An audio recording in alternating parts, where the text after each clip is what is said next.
watching the Carolina Classic Fair Friday Night Rivals presented by Rowan Law. Tonight we close down non-conference play with a pair of longtime foes facing off again as Andrews visits Parkland.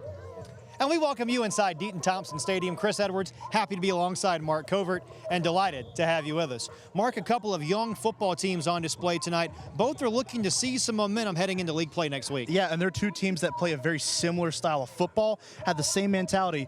We might have a good one brewing here in Deaton-Thompson Stadium tonight. All right, let's take a look at our impact players, and we'll start with Andrews. It begins with the linebacking core. Carrington Bell, the transfer, has been phenomenal as a sophomore. Yeah, the young guy, a tackling machine for this defense.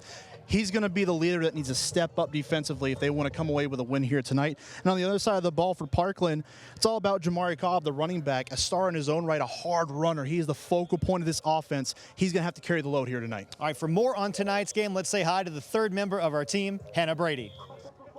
Thanks, guys. I'm down here at Deaton-Thompson Stadium, which is located off campus from Parkland High School and is also shared with R.J. Reynolds.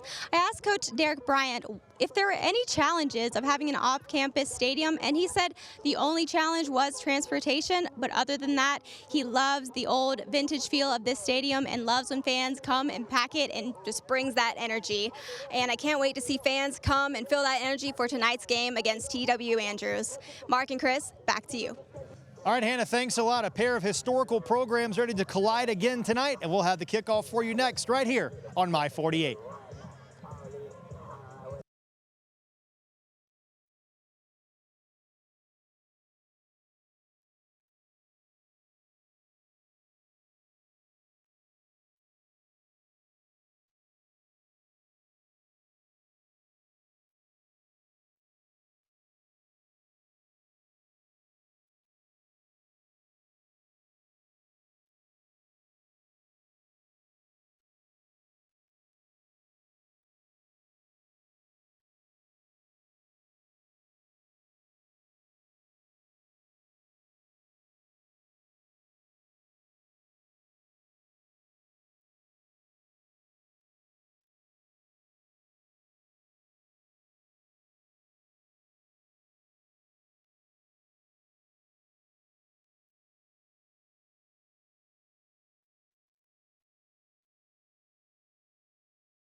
Back inside Deaton-Thompson Stadium, Andrews and Parkland about to kick it off. Mark, let's take a look at your keys to the game for both of these clubs tonight. What's important for these two teams? Well, for Andrews, it's going to be starting to run to set up the pass. They got to get that passing game going to start to move the football, and winning at the line of scrimmage, being dominant up front, offensively and defensively. For Parkland, it's going to be staying on schedule. Make sure that you're not getting yourself in trouble with some of your runs or passes and losing yardage on those, and then get that passing game going as well. Both these teams are going to look to go to the air to set that up a little bit better and get the ball moving down the field to put points on the board. Will be a fun one tonight between these two teams. Looking forward to seeing which side will capture some momentum as we head into league play that begins across the Triad and really across the state next week. It was Parkland who won the opening coin toss this evening, and their head coach Derek Bryant electing to put their offense on the field first, so it'll be Andrews who will kick it away to start the ball game. This will be our first Arnold Jones Services Heating and Air kickoff of the game. At Arnold Jones Services Heating and Air, your comfort and peace of mind is our priority and commitment to excellence. Mitchell Jenkins Jr. ready to put the ball in play. Toe meets leather, and off we go from Deaton-Thompson Stadium. This is bobbled and returned from the 20. Angling near side, and not much running room there. A return of about 5 yards for Ozai Wallington. As we take a look at our starting lineups, brought to you by the United States Navy. Set your career in motion. Call your local Navy recruiter today. America's Navy, forged by the sea. We'll start with Parkland's offense. They're led by rookie quarterback Riley Horton, the true freshman, getting the start tonight. Yeah, absolutely. And Horton's going to be a big part of this offense. Already spotlighted Cobb in the opening. Now it's going to be up to Riley Horton to kind of take over that passing game, develop it throughout the game, and get this offense on the right track. Only 3 seniors in this offensive formation for Parkland. All 3 of the seniors start up front. We'll see how that offensive line does against this talented front 7 of Andrews. Expect Andrews to bring some pressure early on to kind of test what that young line can do.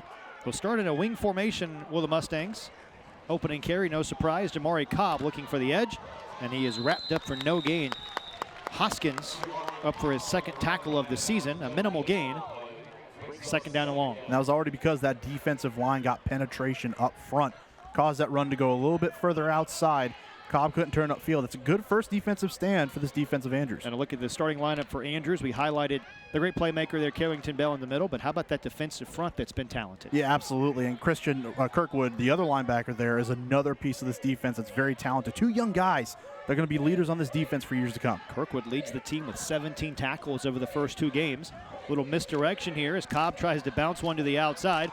Instead, he is thrown for a big loss all the way back near the 15-yard line. It's a loss of 8 and brings up 3rd down and very long. Not the start the Mustangs wanted. That penetration already again paying dividends for this Andrews defense. You see it here, just getting upfield and causing that run to not just bounce outside but backwards. Cobb had nowhere to go, and the pursuit by that defense was excellent on the play to bring him down in the backfield for another big loss. One of the upperclassmen, Sam Ader, the junior outside linebacker, making his first tackle of the night. Ader's had a really good season, his 11th stop of the season. And certainly a young group for this Andrews club, featuring 10 sophomores, 8 freshmen, and 9 juniors. 9 juniors against 7 seniors, but they played really aggressive on the first series of the game. And looking to force the game's first 3 and out, but some movement up front, and that'll cost the Red Raiders 5 yards. And that's one of the things that head coach Mitchell Jenkins talked to us about in our conversation this week for Andrews. His team has to be able to get off the field on 3rd down and force some 3 and outs. And that means staying disciplined. Right there is a perfect example of how you're going to put yourself behind when you already got yourself in a favorable situation. Andrews, 2 good, really nice defensive plays on the first 2 plays of this game from scrimmage, and now on that 3rd play, or what would have been the 3rd play, you caught off sides, and now you give this Parkland offense a chance to pick up a 1st down with 5 yards less to go. Yeah, still 3rd and very long here. 3rd and 13. Parkland had some issues with penalties last week, penalized 7 times for 38 yards. Now on 3rd down, a play action. Flushes the quarterback Horton, and he is going nowhere. Thrown for a loss. Another big sack for this for this Andrews defense. And just another instance of that penetration. Again, 3 straight plays where this defense was able to get upfield and put pressure, not on Cobb this time, but Horton. He had nowhere to go from the jump. Baucom in to make the big stop there. And we've got an injured Red Raider down near the 10-yard line as well. Looks to be Christian Dior-Tillman, the nose guard, who is a very talented freshman. Andrews very high on him, and Coach Mitchell Jenkins saying he could be a special player by the time he finishes over at High Point Andrews. Yeah, absolutely, and he's got a chance to really do that. You saw, again, for those first 3 plays that were run in this football game, Andrews was getting that penetration. He was a part of that. So hopefully he comes out of this okay, and if not, that's a loss that's worth tracking going forward. All right, 4th down and very long coming up here for Parkland. Obviously not the start that their head coach Derek Bryant wanted to see. As we survey this opening offensive drive for Parkland, what's your synopsis of the first 3 plays? Well, it's kind of what we thought they were going to do. This is a run-heavy offense that wants to lean on that, and then defensively, they know that's the focal point of this team. Not a great series to start. You've got to be able to assert your dominance up front and get the ball down the field. Again, staying on schedule is what you want to do if you're this offense for Parkland, and not put yourself in a down and distance where you have to throw the ball and you're uncomfortable doing that. But for Andrews, as Dior-Tillman trying to get up and still seems to be favoring that leg. Mitchell Jenkins, the head coach, out there to check on him. And that's certainly, as you mentioned, an injury that we're going to be following as the game moves along. But for Andrews, has to be just a huge shot in the arm to come out and start the ball game like this defensively. Absolutely. A team that is 0 for 2 right now in games so far this season, but you come out here and you're asserting your presence up front, and that's where it's always going to start with this Andrews team. Again, we have two teams on the field tonight that are very similar in the way that they play offensively and defensively. Really, I think when you come out of this one tonight, you're going to know which team won this ball game because they play so similar. They're going to know what the other team's doing, who's going to do it better. Right now, to be honest, it's Andrews. Obviously very early in the football game, but a big loss perhaps for TW Andrews as they still attend to Christian Dior-Tillman on the field. We'll step aside. We'll have more first quarter action for you coming up in just a moment. You're watching our Friday Night Rivals presented by Roan Law.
Back inside Deaton-Thompson Stadium as we get ready to continue on with this first quarter of play. They helped Christian Dior-Tillman to the sideline, unable to put any weight, as you can see on that lower body. We'll keep an eye on that injury. Hannah will from the sideline as the evening progresses.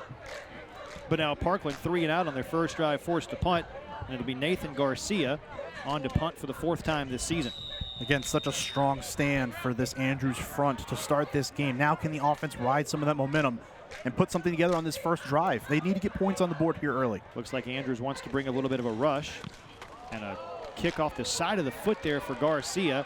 And this offense for Andrews is going to have phenomenal field position as they start 1st and 10 at the plus 20-yard line, a punt of just 10 yards. Well, if you're going to get something going now, this is as good an opportunity as any. That's almost as good as any block punt you're going to have. So at the 20-yard line, you only have 20 yards to go and pick up the first points of this ball game.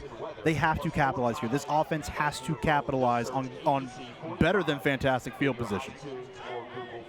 This is a Andrews offense that is yet to find pay dirt this season, still looking for their first score of the year. And they will start Marquette Hoskins as one of the big backs here, 3 in white, led by the junior quarterback Aaron Covington. We'll give you the full lineup here in just a moment, but look at this full house backfield, the old Maryland eye to start the ball game. Nice size backfield too. Those are some big boys in the backfield. Handoff straight ahead and a gaping hole down inside the 15-yard line. It's a gain of 6 on first down. And again, you see what this team wants to do for Andrews. Pound that rock into the middle of this defense with already the heavy set starting. You know what the mentality is. You know what they're getting after here. They're not wanting to put the ball in the air. Pound the rock and wear this defense down for Parkland. Look at the starting lineup here for Andrews, brought to you by the United States Navy. Set your career in motion. Call your local Navy recruiter today. America's Navy, forged by the sea. Run-heavy offense. Junior quarterback Aaron Covington Jr. has passed just 18 times this season, so watch for the Red Raiders to keep it on the ground as they do here, lowering his head and getting down to the 10-yard line. A nice run that time of 7 yards and another first down here, almost a first down. It'll be very close as we look at the Parkland defense. It's really good up front. Yeah, absolutely. Then they're going to look to attack. Again, you're talking about two teams that want to do the same thing, essentially. So Parkland's going to attack defensively as well, a downhill aggressive defense. It's led by a good amount of experience here as well. So 3rd down and less than a yard.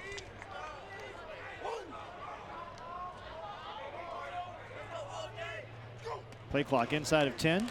Handoff and gobbled up in the backfield. Corey McManus. He'll be close to the marker. Looks like he got just a yard. The 7th carry of the year for McManus. And it's the first Crescent Ford of High Point first down for Andrews. Right to the game in style with the new F-150 from Crescent Ford of High Point. Yeah, and you got to love the way that they're attacking. Again, great penetration up front by Parkland to stop that one for minimal gain, but when you have that short of a down and distance to go and you only need to pick up about half a yard to get that first, pretty easy. Good job by this Andrews offense about doing just enough to pick up the first, and now they're looking at a goal-to-go situation. And they're now in the Boost Mobile Orange Zone, America's largest and fastest 5G network. Good to know that the old football terminology has not changed a ton. Coach Jenkins still called it the red zone in our conversation this week. First down, goal-to-go from the 10-yard line. McManus on the misdirection, thrown for a loss. A tremendous play by Jamario Dye, who comes in to make the big hit. And see, here's the downside. When you don't have a two-dimensional offense, teams are going to start keying in on what you're doing. Essentially, we've seen the same exact play for now 4 plays in a row. Parkland sniffs that one out, gets penetration in the backfield, and something's going to have to change now for Andrews because Parkland's just going to keep teeing off if they continue to go with the same formation and the same play. 15th tackle of the year for Dye, his 2nd tackle for loss on the young campaign for this Parkland defense that has really stepped up its game, allowed just 6 points and to win over Winston-Salem Prep last week. Yeah.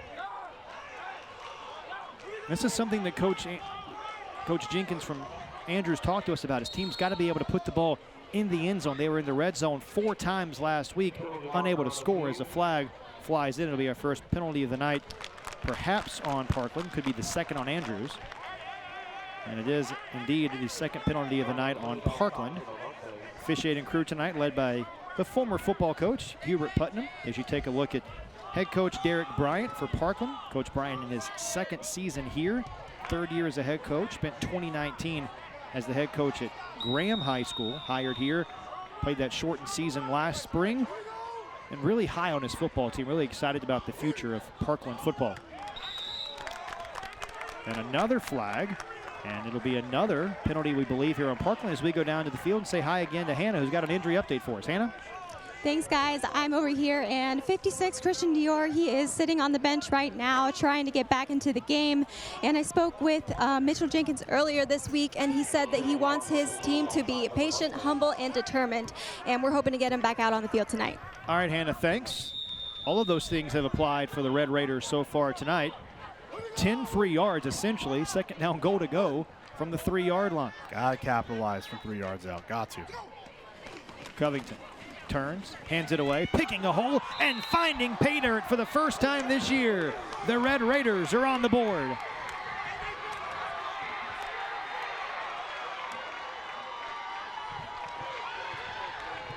And a Sunbelt Rentals touchdown for Andrews. Sunbelt Rentals offering rental locations across the Triad to quickly deliver ready-to-work equipment when and where you need it. First touchdown of the season for the Red Raiders. It was a nifty little move, too. Starting out on the right side again. Same play we've seen, just that power up the middle. Went off to the right side this time, didn't see a hole, stayed patient, found a hole on the left side of the offensive line, and bullies his way into the end zone for the first points of the game. Great job by capitalizing on fantastic field position by this Andrews offense. First points of the season for Andrews as well. Sure. Obviously their first lead, and now a chance for Mitchell Jenkins Jr. to come on and try the extra point. And that's got to feel good. You get that first possession out of the way, and you put points on the board. That's just going to build momentum going forward. Now, let's see what Parkland's response is.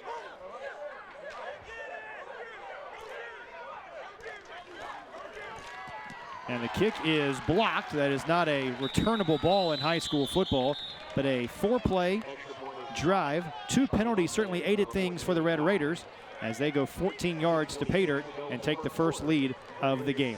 We'll have a timeout. We'll come back with more first quarter action in just a moment. Pay dirt for the Red Raiders as they take the early 6-0 lead. You're watching the Carolina Classic Fair Friday Night Rivals presented by Roan Law. Stay with us. More good football action straight ahead.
A lot of confidence on that Andrews sideline. Parkland looking for a response as they trail 6-0. A disastrous start for the home-standing Mustangs. We'll see if they can get things going here on their second offensive drive. Another Arnold Jones kickoff at Arnold Jones Services Heating and Air. Your comfort and peace of mind is our priority and commitment to excellence. Another squib kick. That's a live ball, and the Mustangs pounce on it, and will have good field position at the 33-yard line. So again, this is a offense just like Andrews that is focused on running the football. That's what they want to do. Throwing the football isn't their forte. It's not their strong suit, but they're going to have to find something and get it established here in a hurry, because right now Andrews is dominating up front. They are owning that line of scrimmage. Talk about the adjustment to the adjustments. What's the biggest thing that Parkland is now going to adjust offensively on their second drive? Well, it's got to be a downhill attack. I think what we saw on the first drive was so much east and west running, and that was due in part to the penetration that Andrews is getting up front. Parkland's got to dominate and start asserting their presence up front. Back to the ground, Jamari Cobb trying to turn it upfield and gains positive yards. One of the few times so far tonight we have seen Parkland gain positive yards. Picks up 5, and a late flag flies in from our head linesman, perhaps maybe a late hit. It's been a busy night for the gentlemen in the striped shirts. Jamari Cobb, though, a really impressive young man, a junior. Last week, 29 carries, 167 yards, and unfortunately for Cobb and the Parkland squad, this is going to come back because of a hold. And right now, it's sort of been Parkland getting in their own way in the first half of this opening quarter. Yeah, on both sides of the ball, too. We talked about the free yards that they gave up on defense, and now offensively, they're shooting themselves in the foot. And finally had a positive run there that time, too. Started to go a little east and west, but Cobb had the presence of mind to get upfield and get some yards.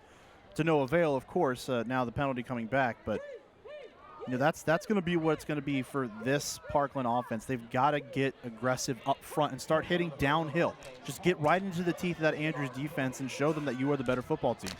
20 penalty yards in the first 6 minutes of the game for Parkland. You compare that to -8 offensive yards, something certainly going to have to turn around for the Mustangs as the game continues on. So you're not going to win football games that way, Chris. First down and 14 after the infraction was marked off. And going to a spread formation, one of the few times tonight. Big hole here for Cobb, who lowers his head, picks up the penalty yards, and then a couple of more.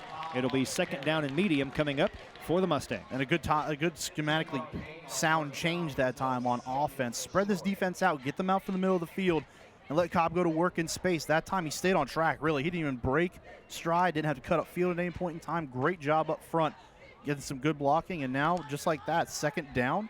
You're looking at a favorable down and distance to move the chains potentially. After a gain of 11, Parkland sets up offensively again. The rookie quarterback, Riley Horton, again will hand it off. This is Cobb, the bell cow, straight ahead. Will get close to the marker and will depend on the spot. I believe he will indeed get 5 yards and another Crescent Ford of High Point first down. Another good run by Cobb. Just gets upfield, and you see it here. Starts out a little wide, but see that gaping hole on the left side of that defense. Great job up front. And this offensive line now on this drive, you start to feel these last few plays, they're gaining some traction, getting some push up front, starting to assert their dominance on this game. Parkland averaging 146 yards on the ground through the first 2 games. Ran for 133 last week. They don't throw it a whole lot, just 68 yards through the air. Last week, just 42 passing yards for Riley Horton, who's still coming along nicely, but very slowly for this offensive staff. And that's just what it is for this team right now. Movement up front, that'll be a free 5 yards for Parkland as Andrews into the neutral zone. And the quarterback situation was not always supposed to be like this for Parkland and their head coach and offensive coordinator Derek Bryant. Had another quarterback they were bringing along. Unfortunately, that quarterback lost prior to the season, going to be out for the year. So now it is Riley Horton's show to continue to develop and lead, and hopefully eventually lead this Parkland club back to where they were 20 years ago when they won the state championship. Yeah, absolutely. And he's such a young quarterback, and that's what you have to remember when you're bringing these young guys in and they're just not prepared for the situation yet. You have to have everyone else around them step up, and right now Parkland's been doing that. Back to Cobb, tries to get to the edge, turns it upfield, and will get close to the marker again. A gain of 3 yards, and will bring up another second down and short. Again, slowly you're starting to see this offense build that confidence. They're hitting the left side of that defense right now. They're going straight at them. They're not messing with the right side like they did the last few times on the previous possession. Now they're going right at that left side. And that is a problem that, to be honest, Andrews has to fix now. They've got to find a way to get a hold of that because Parkland's spreading the field out, spreading his defense out, and allowing their offensive weapons, namely Jamari Cobb, to breathe. Fast-moving first quarter with two teams that are predicated on running the football. But Parkland has to hurry here with 2 on the play clock. Operating from the pistol. Straight ahead, Cobb again has the first down and a few more. Another Crescent 4 to 5 point first down. Right to the game in style with a new F-150 from Crescent 4 to 5 point. A pickup of 5. And Parkland a much better second drive here. Well, and you talk about Cobb and how good of a runner he is. I think a good word would be efficient. You're talking about a kid who comes into this game averaging a little over 5 yards a carry. And you see it here, the way that this offense is predicated on running, almost literally, they go through what Jamari Cobb does. They live or die by what he is doing. And on this second drive, you're starting to see him and this offensive line and this offense as a whole start to come alive with what they're doing.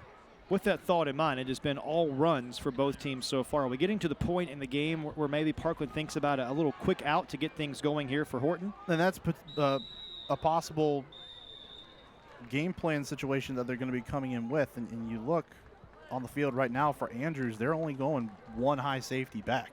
So the potential for even a deep shot is there because you've only got one man back there as essentially your safety and your safety valve. So you could take a shot down the field if you feel confident of what your quarterback and your wide receivers can do. Delay of game penalty on Parkland. Backs them up 5 yards, puts the offense off schedule. It's one thing that Coach Derek Bryant for Parkland said this team has to do is be better keeping drives moving, picking up first downs, keeping the defense off the field. Similar game plan for both sides tonight.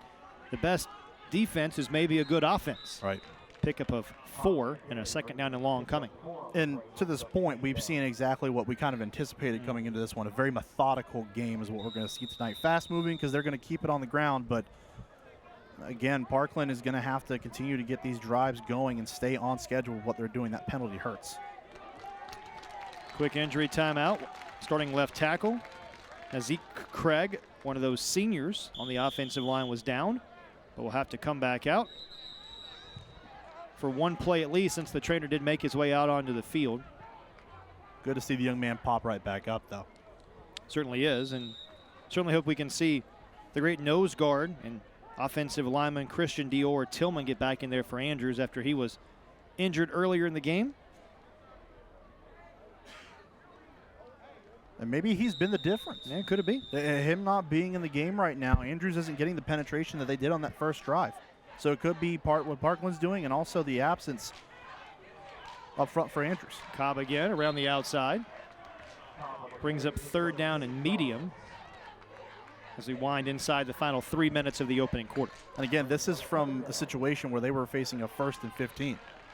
So they were already backed up, but now they put themselves in a position where they can open up the playbook a little bit. Do you put the ball in the air for the second time today? Again, the first time resulting in a sack for that Andrews defense.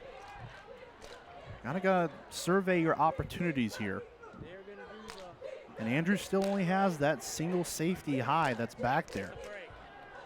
So obviously they're not afraid of what Parkland's going to do throwing the football. They are challenging them to throw the ball. Play clock winding down. Parkland has to hurry. And before the play begins, I believe Coach Bryant wants to spend a timeout, and he does. Maybe some growing pains there with a rookie quarterback. Yeah, and then that's going to be a coachable point that this coaching staff has to go through and say, we got to make sure we're still, again, staying on schedule doesn't just mean picking up yards every single play. It means staying consistent with the rhythm, the style that you're playing with. Don't fall behind. That includes in the play clock. You got to be efficient, effective at any time during the game, whether it's during a play or in between. Let's flip things around to the Andrews side now. One of the things that Mitchell Jenkins, their head coach, told us in our conversation was for his defense, because they have so many players that are playing on both sides of the football, they really can't afford to have the opposition have 10 or 12 play drives to wear some of these guys, especially those players up front. What is Coach Jenkins telling his team here facing a third down? Well, when you look at that first drive, the way that they were able to get penetration, slice through that offensive line on the first drive, you got to go back to that and tell your guys, hey, we know we were able to stop them. We did it for 3 plays in a row. on that first drive, and now we've had no solution to what they've done so far for the most part. You're facing a third down. Get after them. Get mean. Get angry. Get tough in those trenches and get after this offense, whether it's Cobb or Horton in the backfield. You've got to get back there and stop this on third down. Third down and 6 to go for Parkland.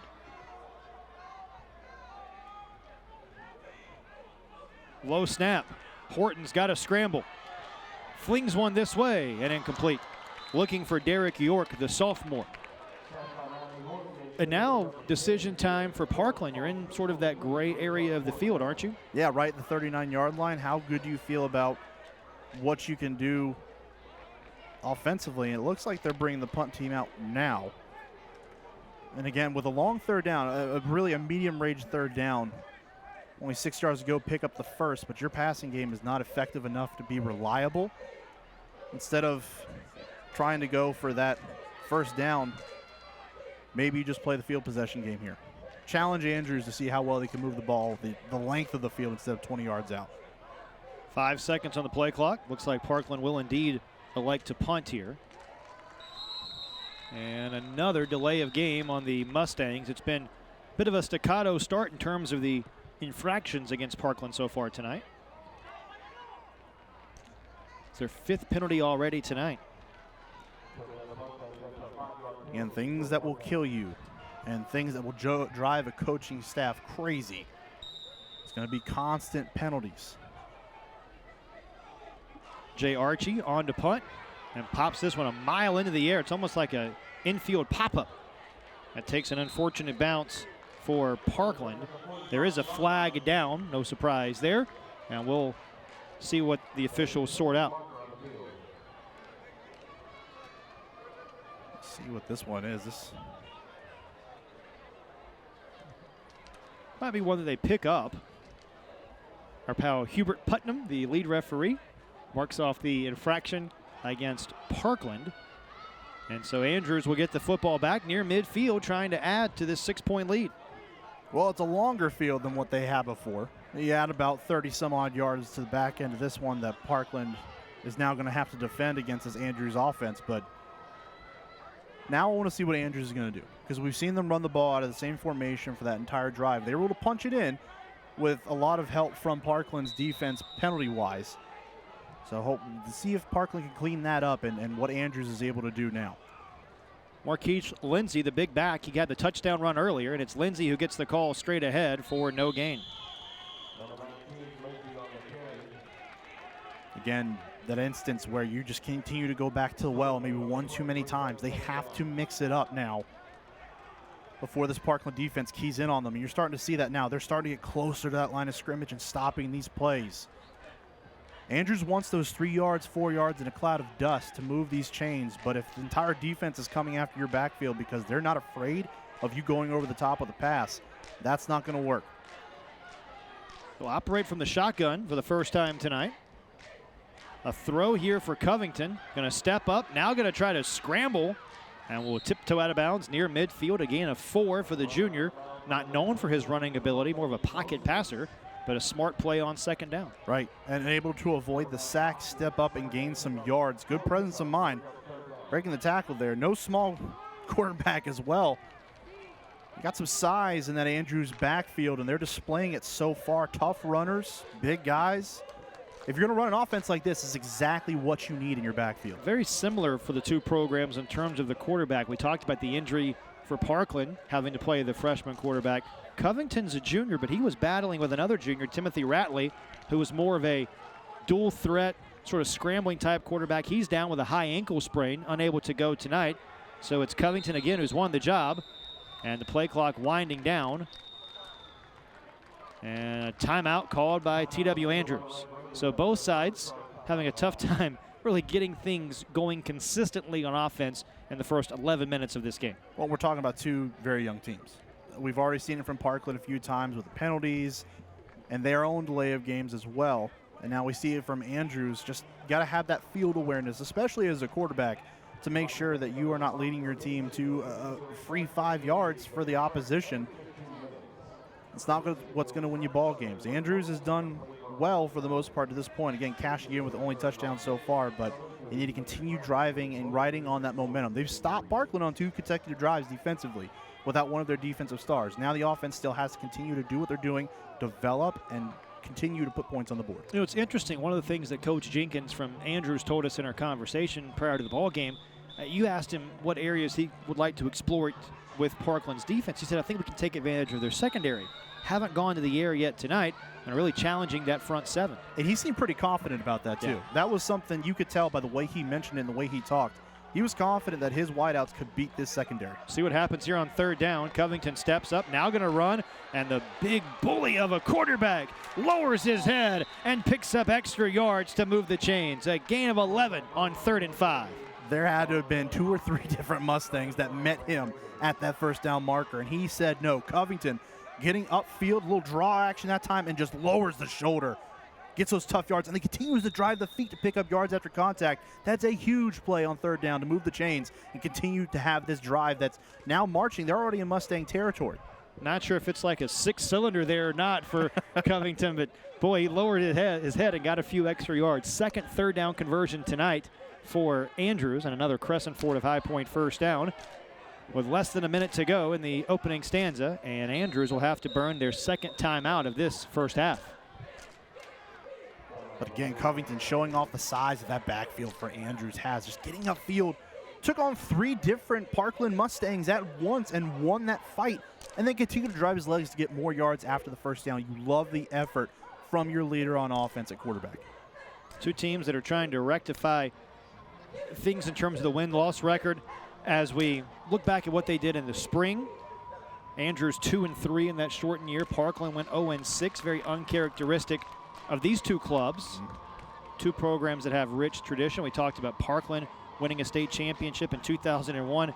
Andrews 9 state titles, most recently in 2013. They beat the High Point Red Raiders in that game at Keenan Stadium. Yeah, and again, the history is rich here, and you're seeing not the best at times. Obviously, they're a little lower than what they were at their peak with the state championships, but they're getting there. The young teams still have to build, and you can see some of the promise on both sides. Still a long way to go in this one. Andrews trying to add to their 6-point lead, back to the ground, and Corey McManus sidestepping a defender for a gain of 7. It's a very long developing handoff that time. Saw Covington just back out in a very traditional run, but almost like a draw. It was delayed to a certain regard, but long run, but effective. Parkland wasn't able to key in on that one because it took so long. And Andrews able to capitalize to pick up a nice chunk of yards on 1st down. Could take us to the end of the opening stanza. It'll be a 2nd down coming up for Andrews with about 5 seconds to run a play. And I don't believe they're going to get this one off. They will not. That will indeed draw us to the end of the opening period here at Deaton-Thompson Stadium. On the road, TW Andrews with a short field, taking the lead here early as the Red Raiders search for their first victory of the season. Back with more on our Carolina Classic Fair Friday Night Rivals after this.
We're back with tonight's winning row. Everyone on tonight's winning row will receive free tickets to the Carolina Classic Fair October 1st through 10th.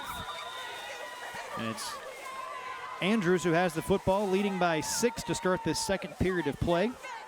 4 different players have had a carry tonight for Andrews. And we'll see what they do here on second down and short. And straight ahead, another first down. A flag flies in as well. As things getting a little testy, another flag comes in late as Marcel Bailey gets just his second rush of the season. He's the 5th different player to have a carry tonight for the Red Raiders. For the moment, it's another Crescent Ford of High Point first down, but there's a lot of laundry on the field. Yeah, a whole lot of yellow for two teams that are sporting red and blue as their colors. It's too much yellow on the field, but a tough run that time. Another tough run for this Andrews offense. Again, what they're predicated on is running that football 3-4 yards in a cloud of dust, getting down the field, just being very methodical with their drives. It's a very nice play, but we'll check on those flags to see if it stands. There was a lot, and they came at different times, so expect multiple penalties on this one. A lot to sort out for this crew, led by Hubert Putnam, Eddie Thigpen, the umpire, Billy Edwards, the headline judge. Line judge is Mark Herman, Donovan Platt, the back judge. These guys doing phenomenal work, as all of the officials do each and every week. This is always tough for the officiating crew. You know, you're trying to sort out what happened, and of course, like at higher levels, you don't have the benefit of any sort of extra camera work where you can go back and look at replays. So it's tough on these officials here at the high school level. It certainly looks like there's going to be some sort of offsetting foul here, as referee Putnam will instruct us. But marking it off here against Andrews, at least to start. And then have not seen any sort of other. So it's an illegal block, I believe, or a sandwich block there against Andrews. And we have a personal foul also against Andrews. And then a dead ball against Parkland. So the fouls are going to offset. So I think they're just going to take the first penalty. Right. And so the 2 personal fouls offset. It's just the initial infraction against Andrews that was marked off. So 2nd and 7 now becomes 2nd down and long. You talked about it already, Chris. That chippy needs to start to set in a little bit. These teams know what's at stake here, trying to continue to get better as the season goes on. They've got a chance to win this football game here tonight. Just got to make sure you're playing within the rules. Play within the field. Don't let it go and spill outside of that. So 2nd and 14, an offense that loves to run the football, and Andrews now off schedule behind the chains. See if Parkland can pin their ears back defensively. And it seems like Parkland would be the offense that would have been better suited to handle a situation like this with a quick back like Cobb in the backfield. We've seen him do it several times as well, staying on schedule, getting behind, but also recovering well. That speed and vision of Cobb paying off. Andrews just wants those tough yards in the middle of the defense. They've got to be able to break something outside. They don't necessarily have the personnel to do it. A lot of big backs in the backfield more often than not. 2nd down and long, and more movement. Andreas Carter, the sophomore left tackle, signaling the foul is on you on the left side of that line. So another penalty on Parkland. They've already been penalized now 6 times tonight. Remember, Parkland was penalized 7 times in the entirety of their win over Winston-Salem Prep last week. So now 2nd down and 9, but a half minute into this second period. Already matching that penalty total. You gotta clean that up. The one to throw, Covington, flushed. Now going to cradle the football and run. And dance out of bounds, gets close to the marker, and would have pinned on the spot. And they will mark him about a yard or so shy as we take another look. I think we might be able to assume that Covington's not going to put the ball in the air all that much tonight, and it may just be an extended run, essentially is what we're looking at. But hey, he's doing a great job of picking up yards when he has the opportunity to get the football in his hands. You can't fault him for taking off there. And now, again, 3rd and short. They've only got a little bit to go. Saw him convert one of these earlier in the game on their first touchdown drive. A pair of 3rd down conversions tonight for Andrews. Trying to pick up another here on 3rd down and less than a yard. Back to the Maryland I. And it's Covington straight ahead. Big boy football. And down inside the 25-yard line. It's another Crescent Ford of High Point first down. Check out the newest Ford trucks at crescentford.com. A gain of 7. Tell you what, no hesitation either. I mean, that wasn't a quarterback sneak. That was a quarterback run with the center right in front of Covington. It's well-designed, good push up front and from Covington as well. Continues to keep those legs churning. 29 yards rushing tonight for Covington. Markey had just 40 total yards in the first 2 games of the season. Has almost equaled his output in this game alone. Having a big impact. And it's all been with his legs, but they've all been for positive yardage. And Andrews doing a really nice job of rotating the backs. Remember, 5 different players have carried the football. Back to the ground here, no surprise, as Marquise Lindsay, who had the only score of the game, picks up a pair. Trying to go with some smoke and mirror effects that time. We talked bringing receiver in motion. Well, Mitchell Jenkins talked about that. Some misdirection, some counters, just trying to keep the defense honest. Yeah, and now they're starting to open that up a little bit. You're starting to see some of the dynamics of this offense on display. It's not just pounding it off the left or the right side of the offensive line. It's bringing guys in motion, going out wide. Your quarterback running the football when it looks like he may be able to pass. We're seeing this offense open up a little bit more now. We've played a couple minutes into the second quarter. Andrews has yet to have any negative plays offensively. Everything they've had has been going in the positive sort of field, which is very important for a team that is probably looking for something positive after this 0-2 start. Right, and it's looking to dominate up front, and that's exactly what they've done to this point. Lindsay on the pitch, gang tackled there. Jamario Dye, the safety up to make the stop. Gotta love it when your strong safety comes in to make the stop on a running back. Yeah, absolutely, but getting his nose in there and making the play, coming downfield. He was the person that made first contact, too. It wasn't like he just got in on the back end of that one and made a gang tackle. He was the first one at the point of contact to bring them down, and Lindsay had nowhere to go on that one. Great play to stick his nose in and around the line of scrimmage and make that tackle around that line of scrimmage. Great play by the safety, and now, again, a long third down attempt for Andrews upcoming. They've converted all 3 of their third downs so far tonight. Covington will pass for the first time, and that is deflected and nearly intercepted.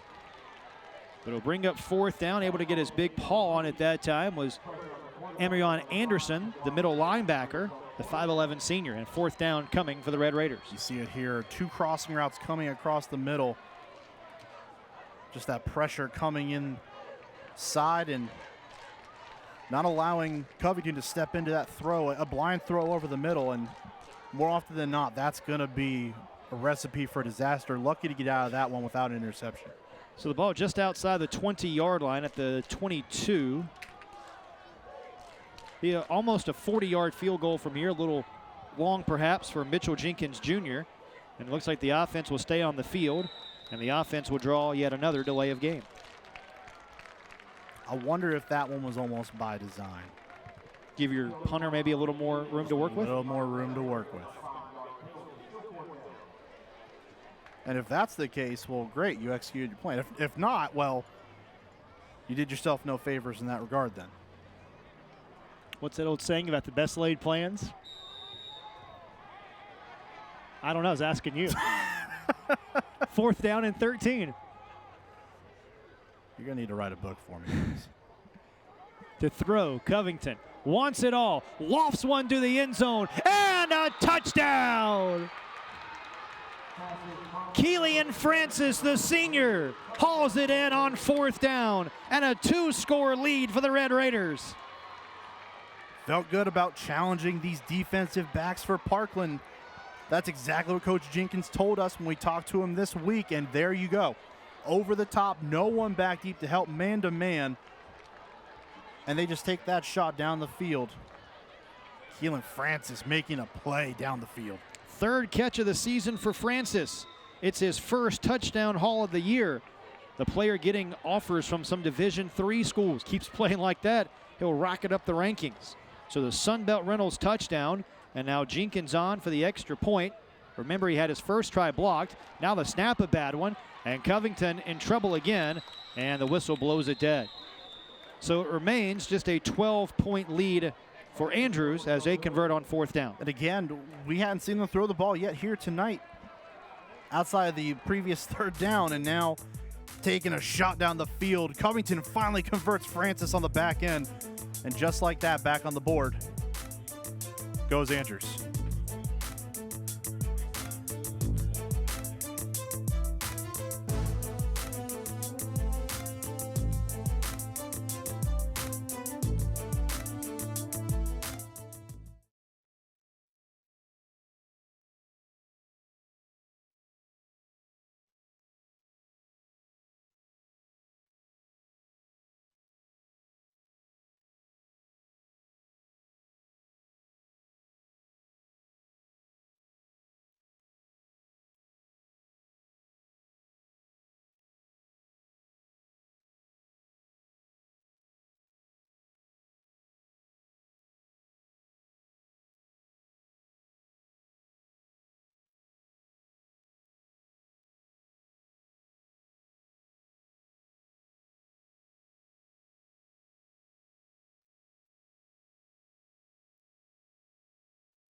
$12-0 lead for Andrews on the road as they search for their first victory of the season.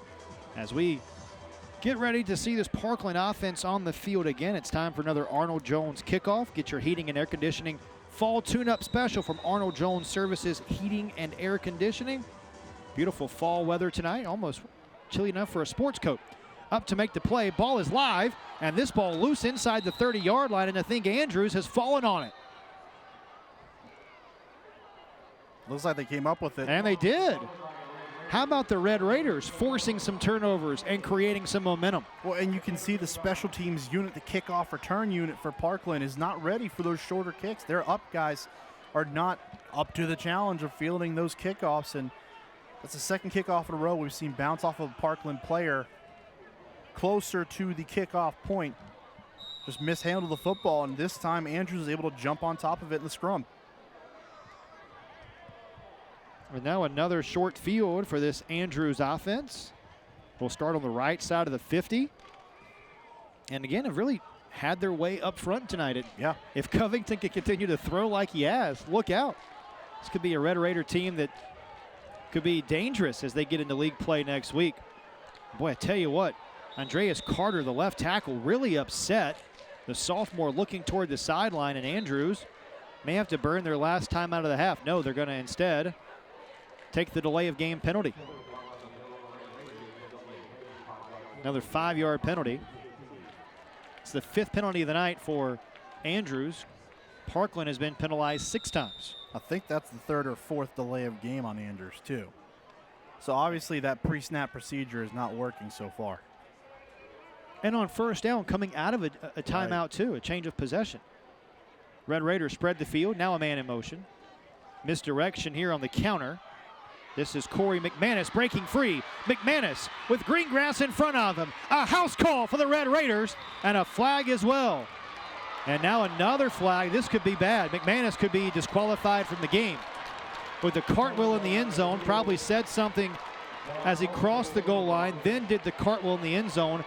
I believe this is certainly going to go against the sportsmanship policies of the High School Athletic Association and could and probably should result in a disqualification. And look at Mitchell Jenkins getting after his sophomore running back.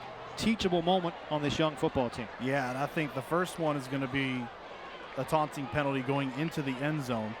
It kind of looked like he pulled a Tyreek Hill and threw up the deuces. Well, it's not so much that. You think you can live with that, but it's the cartwheel in the end zone. Yeah, you continue to pile on top of it.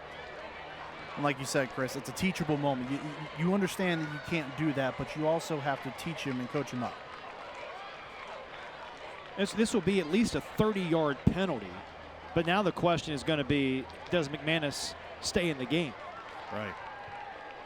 And obviously you can see the impact that he has, a dynamic runner, and probably the smallest person in this backfield, but also subsequently has the most speed to get outside and make plays like that. And on both sides of the football, too, he's the starting corner.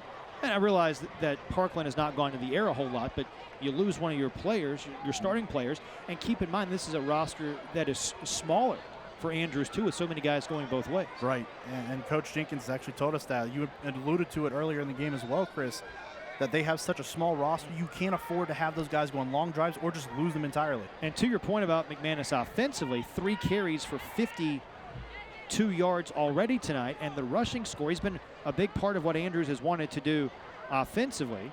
Both coaches have been given an explanation, and I imagine they'll enforce this infraction on the ensuing kickoff, but I've not yet seen any sort of signal from referee Putnam, and I believe we are going to get the explanation now. So we have the touchdown being good, and then unsportsmanlike during the play on McManus, and then we have another unsportsmanlike on McManus, and both penalties will be enforced on the kick. A break perhaps for Andrews, that McManus will be allowed to stay into the contest. Yeah. But again, now, whatever discipline he faces from Andrews being not handed out by the officials. Right.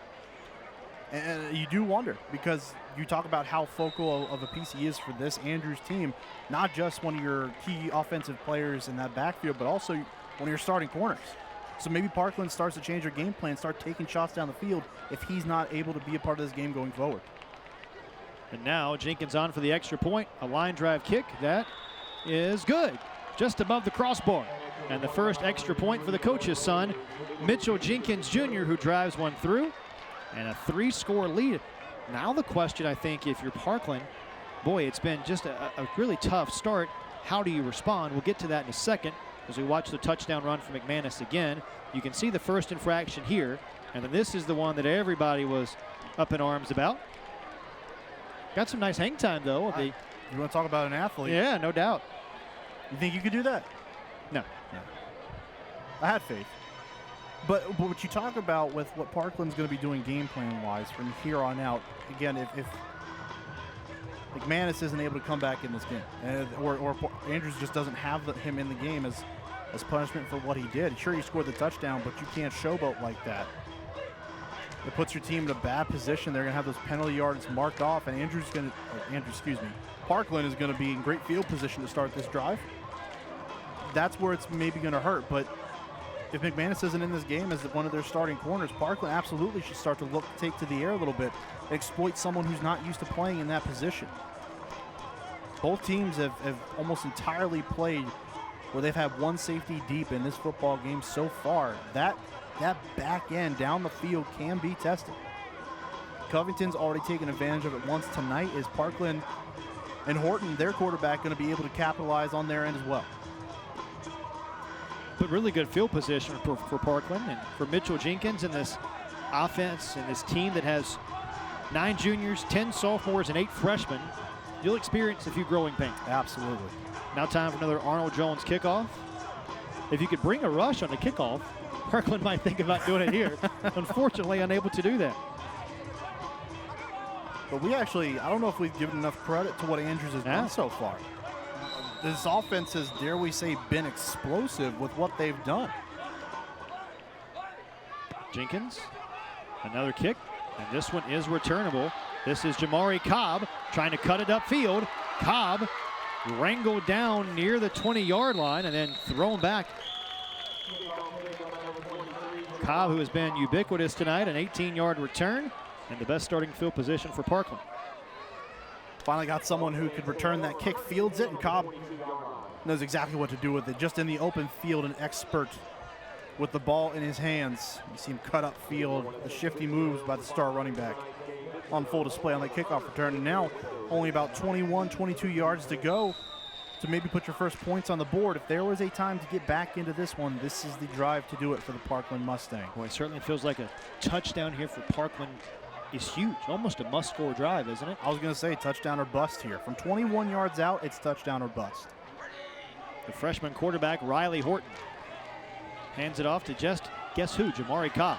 And Cobb lowers his head, picks up a couple. Kalian Francis, who had the touchdown catch earlier, in to make the stop. We talked about it earlier. For this offense for Andrews. The defense has had a really nice job of sustaining some rest. Offense sustained some drives, and now the fresh defense swarms to the football. Yeah, and now Parkland's going to have to capitalize on what they're doing against a rested defense for Andrews. Even a team this small, if they have some sort of rest, they can get after it. And young teams will start to figure it out, and it seems like Andrews is doing that. Can Parkland now do the same? Parkland, as you see, in the Boost Mobile orange zone. Back to the ground. And the stiff arm that time for Cobb as Francis brings him down. Boost Mobile, America's largest and fastest 5G network. It's a very nice tackle in space by Francis. Again, catching a touchdown earlier, but helping his team out defensively. You see him break it down in space and bring down Cobb. That's a nice tackle out on the perimeter for the star of this Parkland offense to not break that tackle. Francis making it happen on both sides of the ball right now. Cobb already with his 10th carry of the ball game.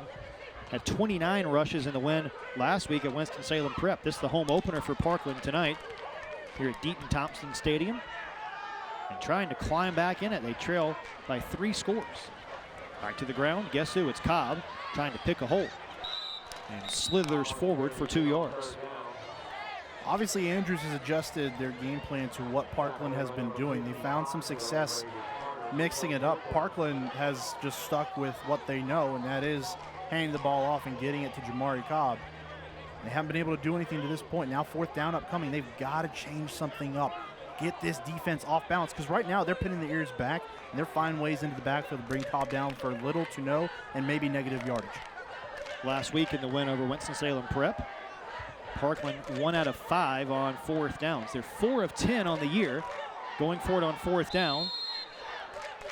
And timeout called by Parkland. And that will be the 2nd timeout of the half used by Parkland. So each side has 1 remaining for the final 6.5 minutes. You talk about adjustments made by Parkland and trying to keep the defense off balance. For head coach Derek Bryant, his offense, what's the strategy going to be here, and what do you change up to get your offense engaged?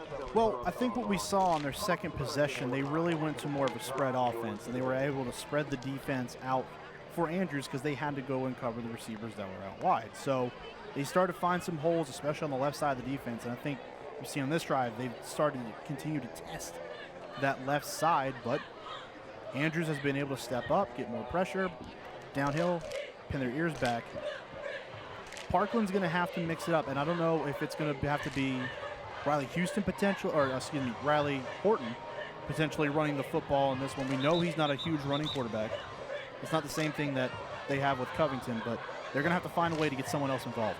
Stay tuned for the myspot.nc.gov halftime report. We'll have this week's Scholar Athletes, participating school interviews with the principals, highlights from across the country, and more. See if we got any highlights from our first game yet. Had some big highlights last week as East Surrey defeated East Wilkes. Good first game for us. Already some big highlights in this game too. Highlights aplenty. 4th down, 4 to go. Offense staying on the field for Parkland. To throw, Horton for the end zone, wants it all, and incomplete. Had Jackson Monell, the receiver out there, one of the team's leading receivers. Turnover on downs. Even though you didn't get points if you're Parkland, does that feel like almost a punt? Well, in a way, yes. Now, of course, you're going to be disappointed you didn't score from where you had it, the 21 or the 22-yard line. But the thought was there. The play call was perfect. Just execution, just inches away from being a score and getting on the scoreboard. You have it there. It's now just putting it all together. It's a great play call. Just got to be able to execute, finish the play, put points on the board. And now this Parkland defense gets to trot back out onto the field. But the Andrews offense is backed up this time. This is going to be their longest field, I believe, so far in this one. They've been very efficient at moving the football against this Parkland defense. And now Covington, the quarterback, has shown the ability to throw a little bit as well. Back to the full house backfield. And straight ahead, it's Lindsey into the open field and out across the 25 near the 30, a pickup of 14, and another Crescent Ford first down. Check out the newest Ford trucks at crescentford.com. Kind of looks like this offense is starting to already have an effect on that Parkland D.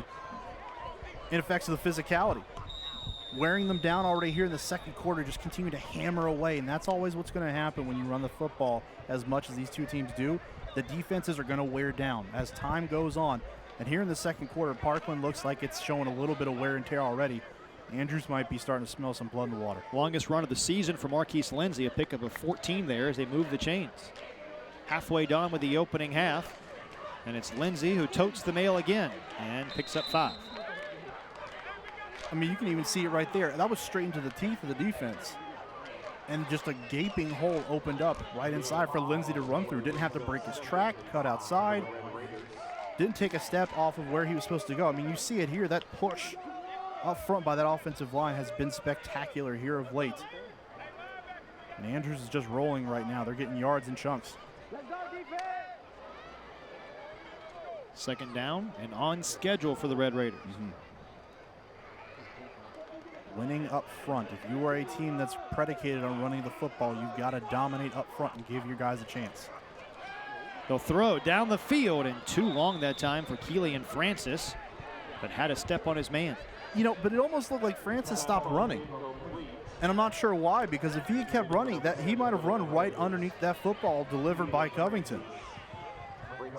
And I'm not sure if he just didn't know, he wasn't expecting it, but he got downfield, he beat his defender and just didn't turn around for the football and quit running. So now third down coming up for Andrews.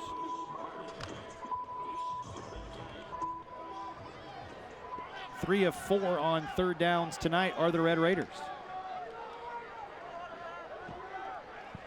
See what the play call is for Mitchell Jenkins and the offensive coordinator Tim Lewis. And the play call might be to draw Parkland offside. And that should result in a fresh set of downs. Parkland penalized now for the 7th time this evening. And that one hurts.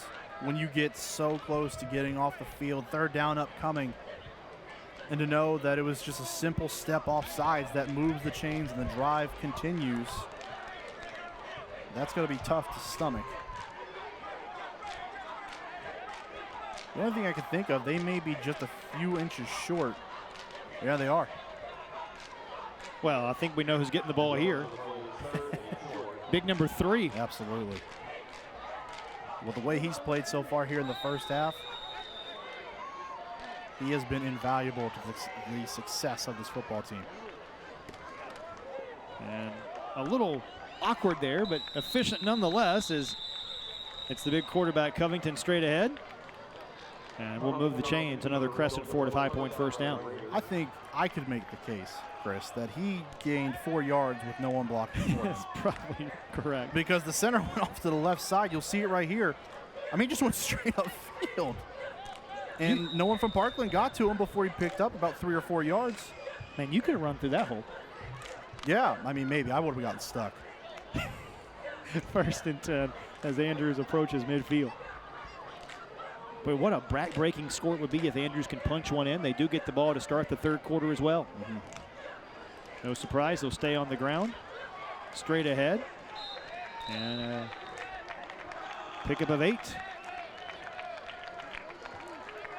We've got a situation here with what Andrews is doing. They're almost going to the ball, looking at Parkland and saying, hey, we're going to run it up the middle. And we're going to hand it off to whether it's Lindsey or Covington's going to keep it himself. And Parkland still has no answer for what they're doing right now. They are playing bully ball up front, and they are muscling around this front 7. It's Tristan Kirkwood going both ways, getting the call there, spelling the rest of the running back core. I'm sure Mitchell Jenkins loves getting 8 yards on first down every night or every time. It's pretty favorable to your success, I'll tell you that much. And again, straight ahead, another first down. Just too easy right now for the Red Raiders. I mean, they're averaging like 7 yards a clip on quarterback sneaks under center. And you wonder what might have changed for Andrews. They had a 32-0 loss to open the season against Ben L. Smith. Had a really competitive game against the team they share Simeon Stadium with, High Point Central, a rivalry game. Lost 14-0 last week. Maybe that got them back on track. And they have come out really from the word go and been the more aggressive and more complete football team so far. And Coach Jenkins told us when we talked to him this week, he feels like they're getting closer. Each game they're growing, they're getting closer to where they want to be. And now maybe this is the one where we start to see everything put together with what they can do and how they're performing tonight. You've got to be pleased if you are the coaching staff on the Andrews sideline. And for a young team that, again, is littered with underclassmen, just 7 seniors for Andrews, you imagine it's like a building block, don't you? They're going to get better each and every time, the more reps. That's what Coach Jenkins said. The more you rep something, the more you'll understand. The coaching staff just has to keep teaching. It's all about stepping stones. To get to where you want to go, you have to continue to take those steps forward. And this might be just a big step in that direction here tonight. Of course, there's an entire half of football and still some time left in this one left to play, but Andrews right now is looking pretty dominant. Play action. Covington again. The home run ball down the field. Double covered. It doesn't matter. It's incomplete. Francis nearly hauled in another. Almost beat the double coverage, but went right through the hands. Another pretty ball from Aaron Covington Jr. I was about to say Aaron is airing it out right now. Covington taking another shot, and Francis almost came up with that one, but good defense on the back end. Make sure you're finishing the play, finishing through, no matter where you're at on the field, knocking that ball away and deflecting it. Big play on the back end by the defense there. Yeah, starting strong safety Shamad Moses in to make the pass breakup, his first of the season. But it's been now Andrews the last couple of times on second down taking a shot down the field. Feels like the playbook might be opening up a little bit here for the Red Raiders. You've seen that confidence build at the quarterback position. And now the pocket collapsing on Covington. He's going to run for it. He bounces off a defender and is wrestled to the turf after another first down. Isaiah Thomas Jr. on the stop, but it's a gain of 8 to move the chains.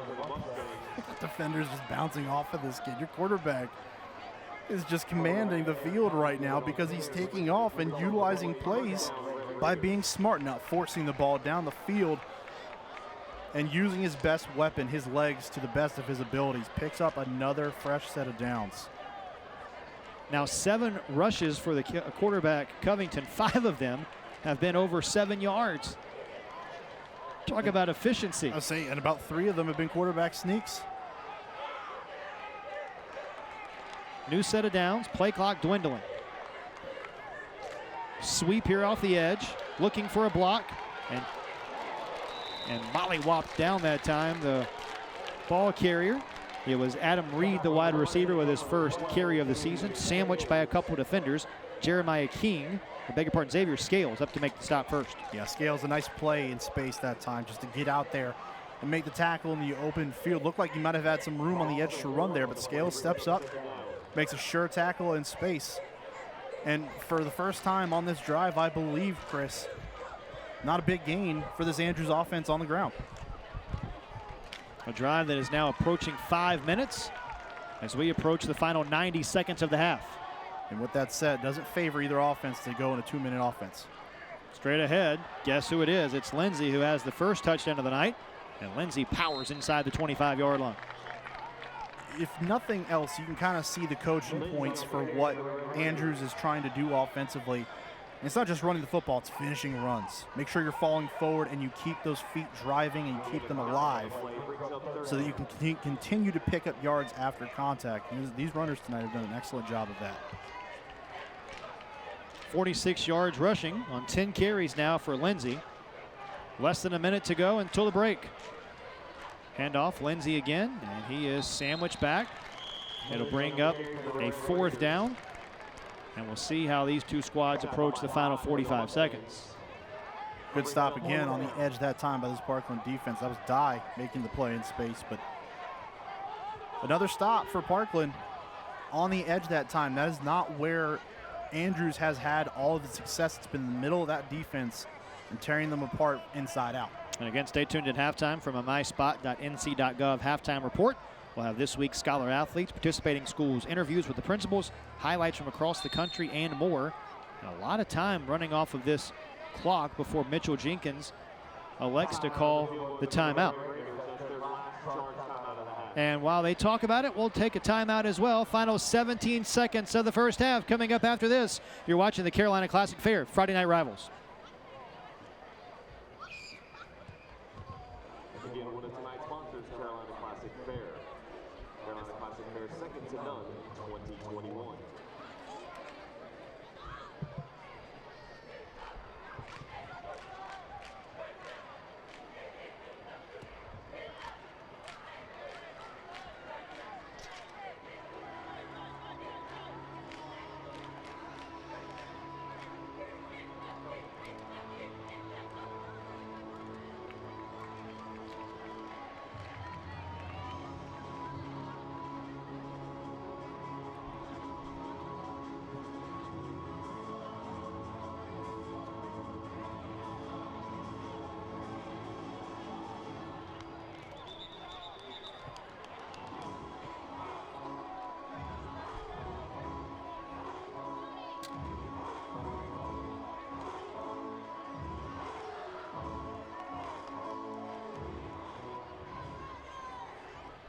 With all the adversity these players have faced with the uncertainty of last year, I talked to Coach Bryant earlier this week and what message he tries to instill in his players.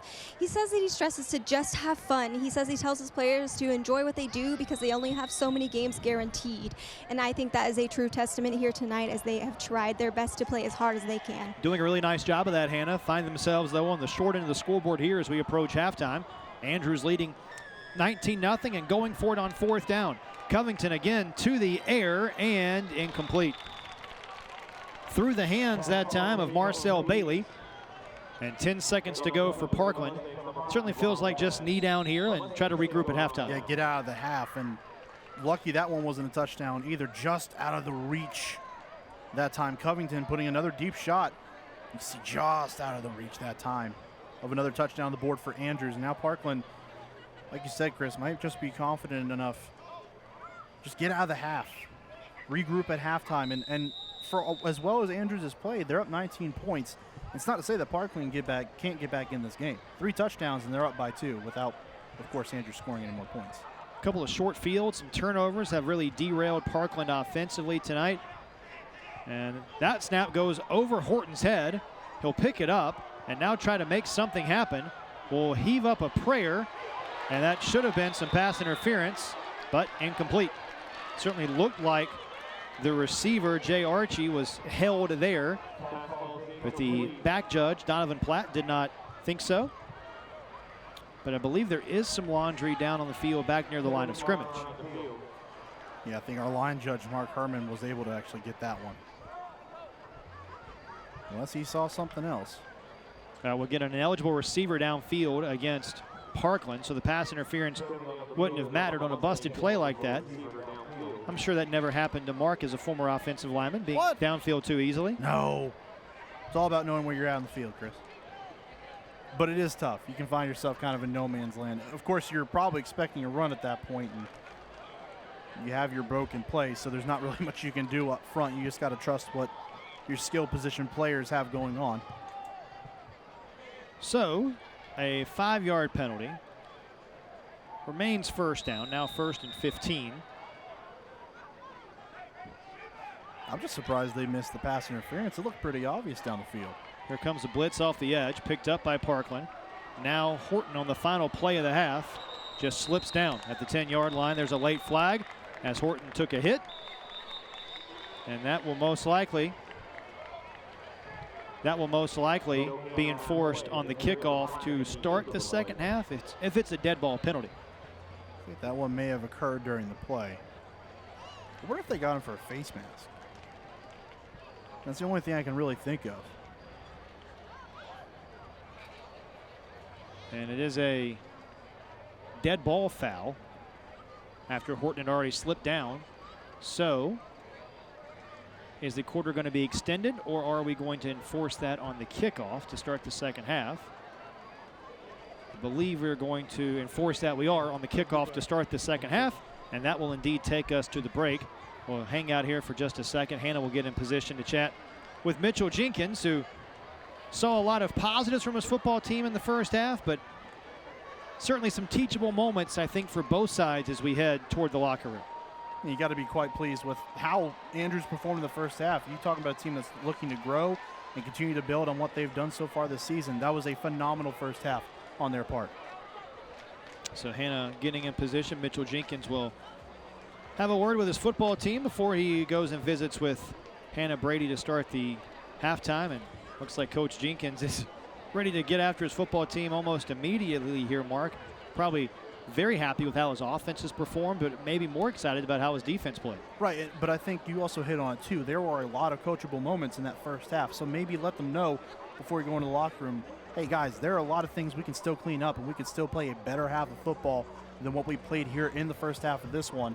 Just continue to build on that. Preach to these kids what you're trying to sell, and make sure that they are buying it and they're believing in what you are putting out. Mitchell Jenkins in his 3rd year as the head coach of Andrews, 14th year as a coach overall, serving as an assistant coach in Georgia, also an assistant at Dudley High School down the road. And Hannah getting into position, and we'll grab coach here in just a moment. And again, wanted to get after his football team a little bit, just say, hey, there's certainly expectations that Andrews has, and Boy, has to be just tickled with the way his football team has played so far. Yeah, absolutely. For them to come out in this field tonight, play as well as they did, and really open up their offense, see some facets that we quite honestly weren't really expecting, especially through the air. Covington has been much more than effective. He's been borderline elite with what he's done so far in this football game. I'm going to be interested to see if they're able to continue that in the second half and what adjustments Parkland's going to make defensively. All right, so Hannah standing by. She's in position to chat with Mitchell Jenkins, and we'll toss it down to Hannah now. Hannah, take it away. Hey guys, I'm down here with Mitchell Jenkins, the coach of T.W. Andrews High School. Coach, how do you feel your team has performed coming in this first half? I know your offense has done a great job of pounding down the field. What do you want to see in the second half? I want to see us be a little bit more composed and a little bit under control. Our guys got to, we got to get used to winning and keep themselves in control and keep our composure. That's what I want to see from our kids coming out. Awesome. All right, we're going to go straight to break.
Throughout the 2021 Carolina Classic Fair Friday Night Rivals season, Biscuitville will recognize an exceptional senior student athlete from each participating school with a plaque presentation prior to each game. This week's Biscuitville Scholar athletes are from Parkland High School, Jackson Monell.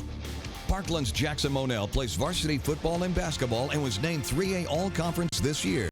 He is on the Dean's List and holds a 3.7 GPA and is a Crosby Scholar. Jackson also volunteers for youth football camps and plans to enroll in a 4-year university to one day become a sports physical therapist. And from Andrews High School, Anaya Curitan. Andrews Anaya Curitan is a 3-sport athlete for the Red Raiders playing basketball, volleyball, and track. She was recently named Carolina Top 100 Player by LBI Carolina and currently holds a 4.3 GPA. Jackson, Anaya, and other nominated students are competing for a $5,000 Biscuitville Ultimate Student Athlete Scholarship to be awarded at the end of the season. Since 1966, Biscuitville has been serving up authentic Southern food made fresh from locally sourced ingredients. Stop by a Biscuitville near you for the flavor of local.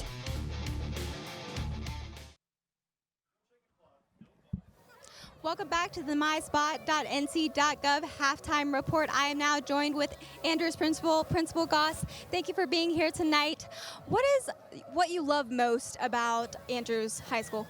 So Andrews is a place where kids come and they are loved and enjoyed, but the most important piece that I love about Andrews is the fact that there's so much school spirit. Everybody knows Andrews, everybody loves Andrews, so just the community spirit is one that I can honestly say is probably the best thing that I love about it. And what are some specific things that are you most proud of about Andrews High School? So one of the things that we pride ourselves on is making sure that we truly love kids. And so I think that that's important. That's something that we got to stand beside. But school specific, like Andrews has almost a 90% graduation rate. We have 2 signature academies. We have an aviation and health science academy, and students are striving, going to college. And so that's really what we want out of our educational system. Absolutely. Well, we certainly appreciate you being here tonight, and I hope you enjoy the rest of the game. Absolutely. Thank you for having us. We'll be right back with more after this break.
Welcome back to the myspot.nc.gov halftime report. I am now joined with Parkland's principal, Spencer Hardy. Thank you so much for being here tonight.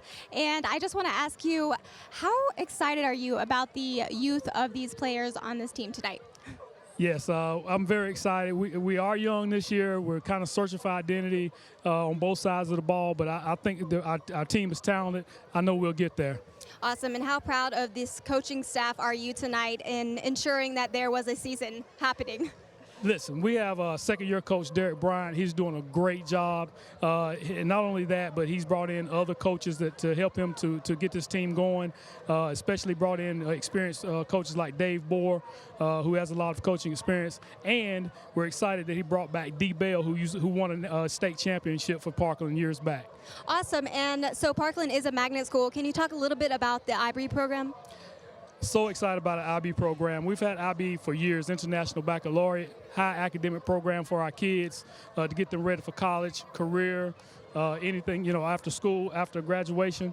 This year we're mostly excited because we added a MYP part of our program, middle years, which gets our 9th and 10th graders more involved in academics at an earlier age here at Parkland High School. So we're glad to have them in our International Baccalaureate program. Well, that's amazing. Thank you so much for being here tonight, and enjoy the rest of the game. Thank you. Before the game, we had a chance to interview one of our sponsors, and here's what they had to say. I'm here with one of our sponsors of the game from the North Carolina Department of Health and Human Services, Dr. Denise Penn Powell. Thank you for being here tonight. We appreciate it.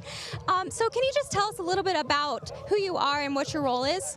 Well, thank you so much for having us. I am the Region 2 Director for Healthier Together. It's a private-public partnership. North Carolina Counts organization, NC Counts, and NC DHHS have a partnership to make sure that hard-to-reach folks in the community are getting vaccinated. Awesome. And can you tell us what the stats are currently in our area for COVID? Well, let me just focus a little bit. Yes, I can. But let me focus a little bit on the stats for high schoolers. Last week, 148 cases were kids elementary and middle school, and only 38% of these high school kids have been vaccinated. All righty. Well, can you tell us where people can go get vaccinated if they would like to? Tomorrow, everybody can go to Sadler and Plummer Dentist at 3801 Indiana Avenue and get vaccinated. And there will be incentive cards available as long as they last. Perfect. And you're vaccinated. Can you tell us a little bit about why you wanted to get vaccinated? Why I wanted to get vaccinated?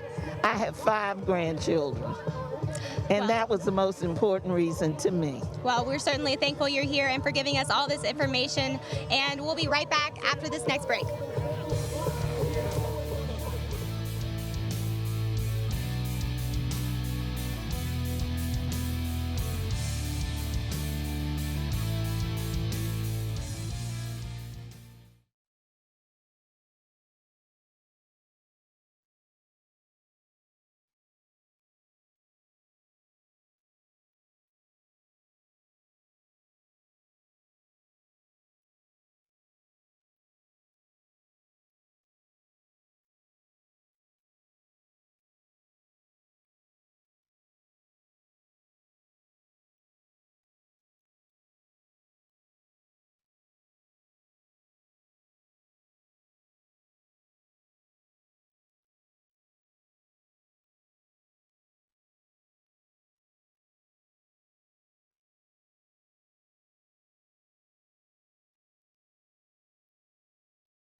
Do you want it? Welcome back to the myspot.nc.gov halftime report. I am now down here on the field for the Carolina Classic Fair game of the week and also joined with DJ Hargrave, event branding manager. DJ, what are we watching right now?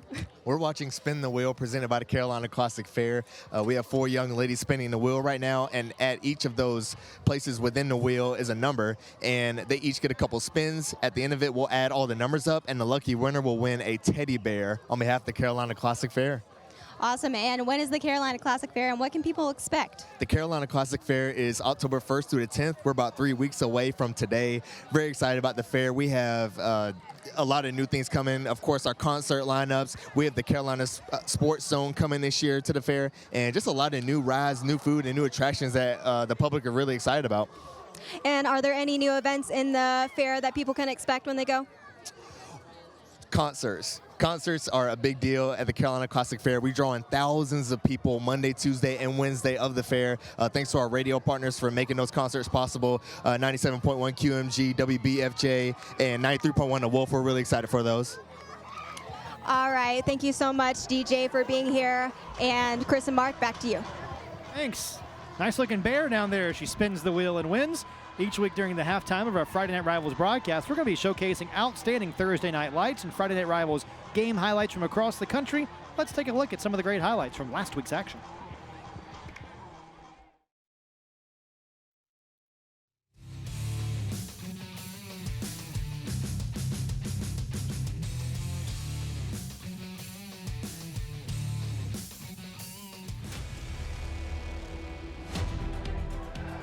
Kirshner with time. Nice grab and catch. And he breaks a tackle down the near sideline. He will go. Evan Redding for the touchdown. Secondary. And they look for the corner. Williams! Has he got it? Yes! Touchdown, Centerland! In my opinion, there hasn't been that kind of dual threat quarterback in the Central State 8. Lorenzo Williams, the quarterback, fumbles. Springfield High picks it up. Live ball. Touchdown, Springfield High. Armistead trying to be the hero. Kick is up, and the kick is good. Just got inside the upright. Wow. Prosser gets rid of it quickly. Ryan Blueball, hooking lateral down the sideline. Carson Modrak is in for the touchdown. Here it is from behind, and it was picked off by Eric Lewis. Closer look right there. They got him in a long yardage situation. Here's the second down play. Pass to Raw. Has some room. Only has one defender to beat. Gets by him to the 10, 5. Touchdown. Eaton Day taking the lead. Lines up in the quarterback position. Drops the ball. Back up the middle. Touchdown. Eaton Day take the lead. Maybe the fumble to him just got messed up the timing. Hannah, take it away. Thanks, guys. I'm down here with head coach of Parkland High School, Derek Bryant. Coach, I know that you guys were struggling a little bit offensively. What are you hoping to see in your offense moving forward? Well, really, we're just trying to execute. We've had a bunch of times where we get down there, we move the ball, and then we have a couple bad penalties. So right now we just got to execute and get in the end zone. And what is your message coming back out in the second half, and what do you want to do? We got to play Parkland football. Right now we're no emotion. We're lacking it right now. Last week we battled, and it was a lot of energy, a lot of emotion, things of that nature. So just trying to light a fire on our guys and show that energy and that passion tonight. Awesome. Thanks, Coach. Best of luck in the second half. Mark, Chris. All right, Hannah, we'll be back with our second half right after this.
Ready to go with the third quarter from Deaton Thompson Stadium. A 19-0 lead for visiting Andrews. Remember that penalty at the end of the half. So now Parkland kicking off from the plus side of the 50. We're ready to start the third quarter with an Arnold Jones kickoff. Avoid costly breakdowns with energy savings agreement from Arnold Jones Services Heating and Air. Nathan Garcia has it teed up. And off we go in the second half. And it'll be Andrews who starts from the 20-yard line on the touchback. I thought it was interesting, Mark, what head coach Mitchell Jenkins said to Hannah for Andrews going into halftime. His team has to get used to winning. Well, you'll get used to winning if you put up numbers like this. Yeah, I mean, you just look at the rushing. That's the first thing you want to point out. These teams both predicated on running the football. Andrews doing it very, very well, almost to the tune of 160 yards in the first half. No rushing yards, though, for Parkland in that first half. Got to get something going offensively. And then too many penalties, it feels like, for both sides. Well, absolutely. And a lot of those Andrews penalties were on one play. McManus taking the touchdown for a long run and just getting penalized for unsportsmanlike conduct across the board. But 30 yards. Yeah. Realistically, a very clean half, though, for Andrews outside of those penalties. So Andrews will start on the ground here in the third quarter. And straight ahead, not much running room there for Marcel Bailey, who gets maybe a yard. But back to what Coach Jenkins said, needing his team to get used to winning. Young football team, a lot of underclassmen as we've documented so far in the first half. Just, it's a growing process, isn't it? Yeah, well, and that's part of the developmental process for a young team is finding a way to win. Mm-hmm. And once you start to win, you start to figure out ways to do it. It's not just always going to be the same route you take every single time to a victory. You're going to have to find different ways to win football games. And right now, young Andrews is finding out how to win this one. It's going to be up front and dominating at the line of scrimmage. Back to the ground again, no surprise. And again, Parkland ready for it. Certainly seems like the Mustangs have come out with a sense of urgency over the first two plays of the third quarter. Well, I think what we've seen in this first series is very much akin to what we saw in the first series, the first half for Andrews offensively. For them just running up the middle, and Parkland has been stuffing the middle. That's where they got gashed later on as the half went on. Start to pack in the middle of that offensive line defensively and challenge them to start pushing you back with so many guys up front. 25 rushing attempts for Andrews tonight, just 4 attempts through the air. We'll see what Andrews does here on 3rd down and 6. They were pretty efficient on 3rd down in the first half.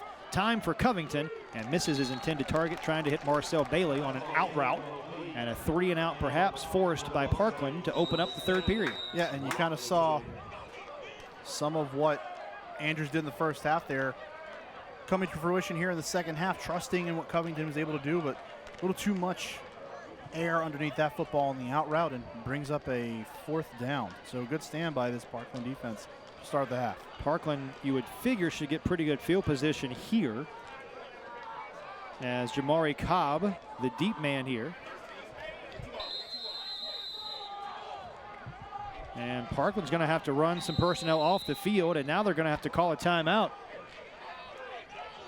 Too many men on the field for Parkland, and that's going to take us to a timeout. And boy, Coach Bryant not very upset having to burn his first timeout a minute and a half into the third quarter. And I think the biggest thing about that was the miscommunication. You see them just rushing guys on and off the field and just trying to figure out who's all back there punt-wise, and that's part of what you're teaching these kids. Again, they're so young, you got to make sure that they understand their assignments, what part of the game plan they are involved in. So to make sure if you're on the punt return team, you've got to know, be aware of what's going on the field so you're ready to go when your time comes. Only 12 seniors on this team for Parkland. We talk about the youth of Andrews. It's a very young Parkland team. I think both sides really excited about the future of these two programs. Yeah, and that's exactly what we heard from both coaches this week as well. Coach Bryant, Coach Jenkins, really expressing how excited they are for the future of their programs. But right now, it's those growing pains we talked about throughout the first half, getting something going and, again, finding the ways to win. That's going to be the tough part for these teams. Programs with rich history, and they know it, and they see it every time they go into their locker rooms, through the hallways, to see the trophies, the championships. Now they've just got to get back to that mountaintop, that pinnacle. Movement there on the line. That'll be another penalty on Andrews. Looks like a little bit of a false start. Again, the procedure penalties for Andrews, if there has been a bugaboo tonight, it has been in the pre-snap and in between plays with penalties. We've had several delay games against the Red Raiders. We've had now a couple of false starts, and they have pushed themselves back. And thankfully, they've built a nice lead, but they got to clean that up still. Jeremiah King gets the punt away. Takes a big hop in Andrews' favor. And a flag for probably a block in the back. It'll negate a really nice, or add to a really nice punt. Ball dead at the 40-yard line. So King, his first punt of the night, goes for 42 yards. And the Mustangs will be backed up a little further for that little nudge in the back. Well, and on top of that, you got to make sure you know where you're at on the field, because that was almost had the potential of a Parkland player kicking the football, and that's a live ball. Something that teams work on in practice or special teams drill. I think the Peter drill, they call it. Peter, get out of the way. More often than not, teams had different calls. Traditionally, it's been Peter just to get away from the football. So, but again, just that communication that's got to still take place on the field. We saw Parkland having some troubles getting guys onto the field for the punt unit, or the punt return unit rather, and now a little bit of miscommunication, and a penalty pushes this offense that has struggled for the most part here tonight further back down the field. All right, what does Parkland have to do on offense here after they were stymied in the first 24 minutes? Find creative ways to get your playmakers in space. It can't just be Cobb running the football. As great as he is, you've got to find other guys who can carry the load now in the second half. Cobb carried the entire load in the first half, and he'll get the opening call here. And he is wrapped up in the backfield. Kelly and Francis, who's had a nice game offensively, in to make the initial hit. And again, Parkland's got to find someone else to share some of this offensive load, because this Andrews defense is going to start teeing in. You can start seeing it now on Cobb. They're just running straight to number 23, and he's not going to get anything if someone else doesn't step up and start making plays. The Parkland program that has already talked about the importance of being able to keep the ball moving, want to be on the ground. That's 70% of the time, according to Coach Bryant, just to alleviate some of the pressure on their freshman quarterback. And that's fine, but you still got to find creative ways to get it done. Play action. Bootleg, a toss. Coming back to the football is Derek York, but unable to make the catch. And a little indecision, perhaps, from the freshman Riley Horton. And Coach Bryant, I think, admits that Riley Horton, the freshman, has got a lot on his shoulders, especially through the passing game, even a lot, he said, on run plays. But a very competitive young man, and I think Coach is excited about the opportunity to groom a young quarterback. Well, and I think when you talk about finding ways to win and building that winning culture back up, you got to have guys who want to win, and that's something you can't teach. You're not going to be able to instill that in your kids. They've got to want that naturally. And if your quarterback is in that mindset, you can work with that all day long. You can build a skill set and a skill level, but you can't build on his determination to win. And the unforced mistakes continue. Some motion up front as the play clock was winding down, but it'll be Andrews with the timeout. So a timeout called by Andrews. They'll talk about it, and we'll take the timeout as well. Early in the third quarter, still a 3-score lead for Andrews on the road, looking for their first win of the season. You're watching the Carolina Classic Fair Friday Night Rivals, presented by Rowan Law.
Parkland facing a 3rd down and 12 on their opening drive of this third period. Mustangs yet to convert a 3rd down tonight, 0 for their first 3 tries. And behind the chains here, play action, Horton, a jump pass, is complete for the first time tonight. Dye tries to get to the edge, but he is wrestled down after a gain of just 4 yards. Nice open field play that time. And one of the linebackers, Tristan Kirkwood, who head coach Mitchell Jenkins marks it has the best effort on the team. Yeah, you see it there. And I was going to say, I've been really impressed by the way that Andrews has been able to not just track the football, but their pursuit to it as a defense as a whole. All 11 guys have been running to the football, and it's not been just one Red Raider that's been making tackles tonight over all the rest. It's been a multitude of guys making plays and sharing that workload across the defensive end. Now Jay Archie on to punt.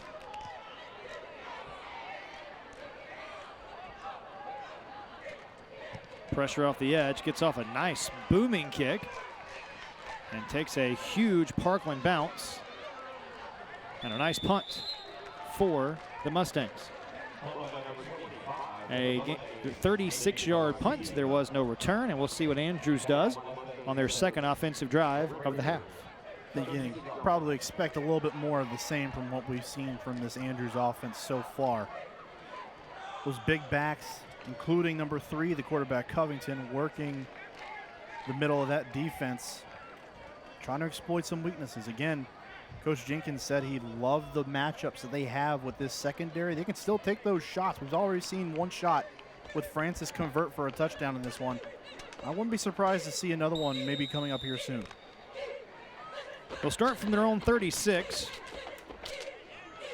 Offensive output tonight for Andrews, scoring their first points of the season. They were shut out in each of their first 2 games by Ben L. Smith and High Point Central. Man in motion, it's the quarterback, Covington, who will keep it. Covington motors down the sideline, and Covington finds an extra gear and wrestled down from behind. The longest run of the season for Aaron Covington Jr. It's a first down pickup of 49. My guy's got wheels to the outside. Covington, good read that time, keeping it and getting around the right side of that defense of Parkland and just putting on speed, the burners down the Parkland sideline. Again, Covington, we didn't know what we were going to get out of him in this game coming into this one, but he has been a star, if not the star, and he has made great plays, sound decisions across the board, and he has led this offense to get those 19 points on the board with now a couple more possibly threatening. Crescent Fort of High Point first down, and now to the ground. Sneaking ahead is Lindsey for no gain. Stay tuned. Coming up after the game, we will have our fourth quarter. We'll find out who tonight's Carolina Classic Fair Player of the Game is. The Carolina Classic Fair, second to none in 2021. Aaron Covington Jr. making a case for Player of the Game tonight. Absolutely. I don't think it's far-fetched to think that he is right now. The way that this young man has performed tonight, trying to get that first victory of the season for T.W. Andrews. And he has been a powerhouse so far. You can see the coaching staff also starting to find some trust, you know, letting him throw the football, letting him drop back because he's making sound decisions. And Mark, how about this? With 7.5 minutes to go in the third quarter, that previous play, the first negative rushing play for Andrews tonight. And they've been running the football ad nauseum. We've also seen delay of game calls ad nauseum tonight, and we'll tack on another one here. Another one for Andrews. Just way too slow off the ball. Trying to get a play in, they've got to have a better sense of urgency. That's a part of building that winning culture, Chris, is if you're going to build it, it means at all facets and phases of the game. That includes being sound in between each snap. How about Covington, though, Mark? He's accounted for 124 yards of total offense for Andrews, the quarterback. 96 of those 124 have been on the ground. And you don't think Mitchell Jenkins has to be just tickled to death about the way his quarterback and his offense has performed tonight? Well, and you've wanted to see them break out in some way, shape, or fashion, just get something positive to really go off of. And this has been it. So now that you've got another weapon established in this offense, it just so happens to be the guy who's going to be taking the snap almost every single down. That's huge for what you want to do going forward, especially in an offense that's focused on running the football. If your quarterback is willing, and not just willing, but also good at running the football, that's a big boon for your offense.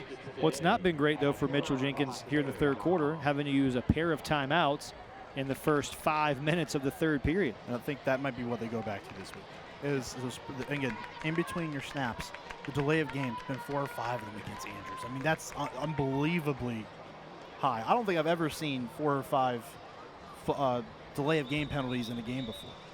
And beyond that, it's making sure that your guys are ready to go, communicating in between the plays, and not blowing timeouts because of another potential delay of game. It's going to be cleaning those things up going forward. I think they're going to make a big difference for the Red Raiders of TW Andrews. Andrews inside the Boost Mobile orange zone. Boost Mobile, America's largest and fastest 5G network.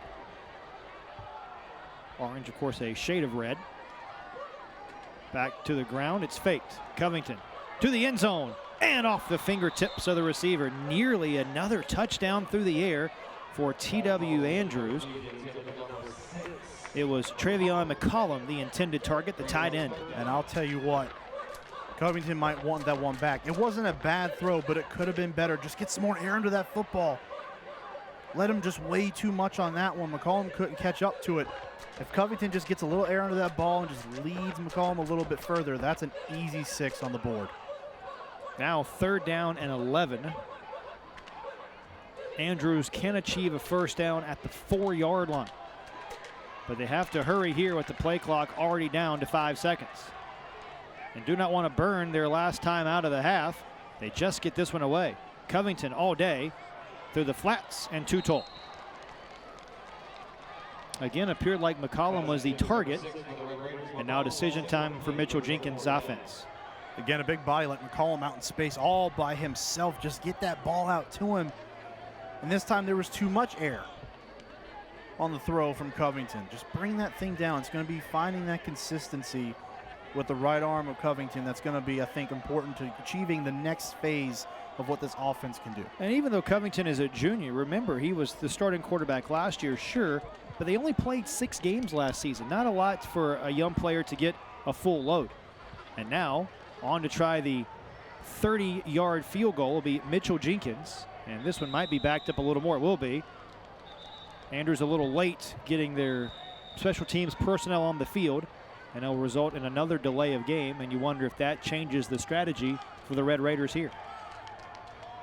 Well, what's your confidence level? It looks like Mitchell Jenkins is now going to be coming off the field, so maybe that just exceeds his range of kicking ability. It's the 10th penalty on Andrews tonight. I'd like to think that that man right there would know what the ability of his... Considering it's his son. Exactly. Yes, yes. If anyone on the field is going to know, it's going to be the head coach. We asked Coach Jenkins yesterday in our conversation about what it's like coaching your son. He said, man, it's been awesome. He said it's nice to coach him after so many years of coaching other people's sons. Son didn't play a whole lot of football growing up. Yep.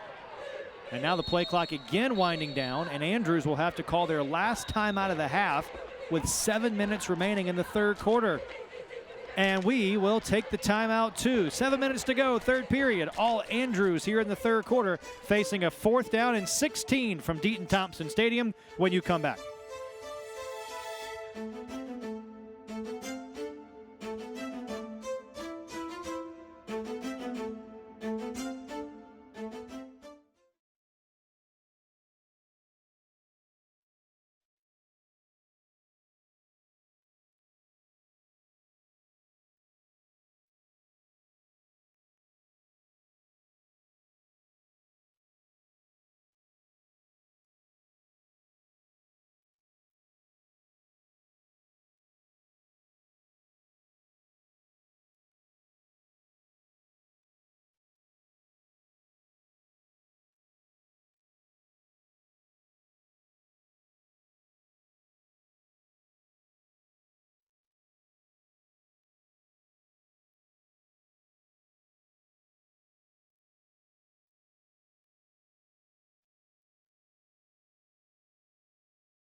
Fourth down inside the red zone here for Andrews. After the timeout, 5 wide for the first time tonight. Covington not expecting the snap, and now is going to have to scramble. Had a 49-yard run earlier on this drive, and look at Covington. Gets near the marker, and he's going to be, I think, about a half-yard short. But worked almost as good as a punt there. Yeah. You know what? That was about as exciting as we were going to get maybe on that one. Covington trying to make it happen. And just trying to find a way to make a play here. A good awareness to get outside. And again, Parkland just wasn't ready for that one. And just going to be just shy. But again, Covington making another play with his legs on that one. Now, if you're Parkland, time to get it in gear, isn't it? Right. You know, with just under 7 minutes left here in the third quarter, again, it's only a 19-point ball game. So there are ways to get back in it, but with the way that Parkland has played so far, with the offense that they've put on the field, it's not going to help them to just continue to run the ball with literally a one-man show right now, and Jamari Cobb getting every single carry so far. So something's got to change here. Maybe it starts with number 13 right there at the quarterback position. Back to the ground. No surprise, it's Cobb into the second level and spun down after a gain of 10. We'll get close to the marker. Stay tuned in the fourth quarter. We'll have our West Rock scoring summary. West Rock, your local leader in paper, packaging, and displays. Come join our team at jobs.westrock.com. A lot of scoring so far for Andrews tonight, keeping the best stat man in the land, Carter Hicks, busy. Glad to have Carter back with us. Whole crew back tonight. Yeah. Crescent Ford of High Point first down there. Crescent Ford of High Point, we keep you rolling.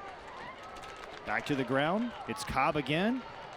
Shaking free for another 5-yard gain, maybe 6. You wonder, Mark, with so many players for Andrews going both ways, does this rushing attack of Parkland now start to wear down this defensive line? Well, it's got the potential to do that, but they still got to be able to get that push up front. It doesn't matter how tired the guys are for Andrews on the opposite side of the football. If there's no push up front from your offensive line, again, a very young one, sure, it's not going to matter how tired the other guys are if you're just running right into their arms anyways. It's an offensive line that features the only 3 senior starters on offense for Parkland. They'll operate on the ground. Cobb hit hard and driven down, but should have enough for another Crescent Ford of High Point first down. Test drive a new EcoSport at Crescent Ford of High Point. It's got the things you need to do the things you've always wanted.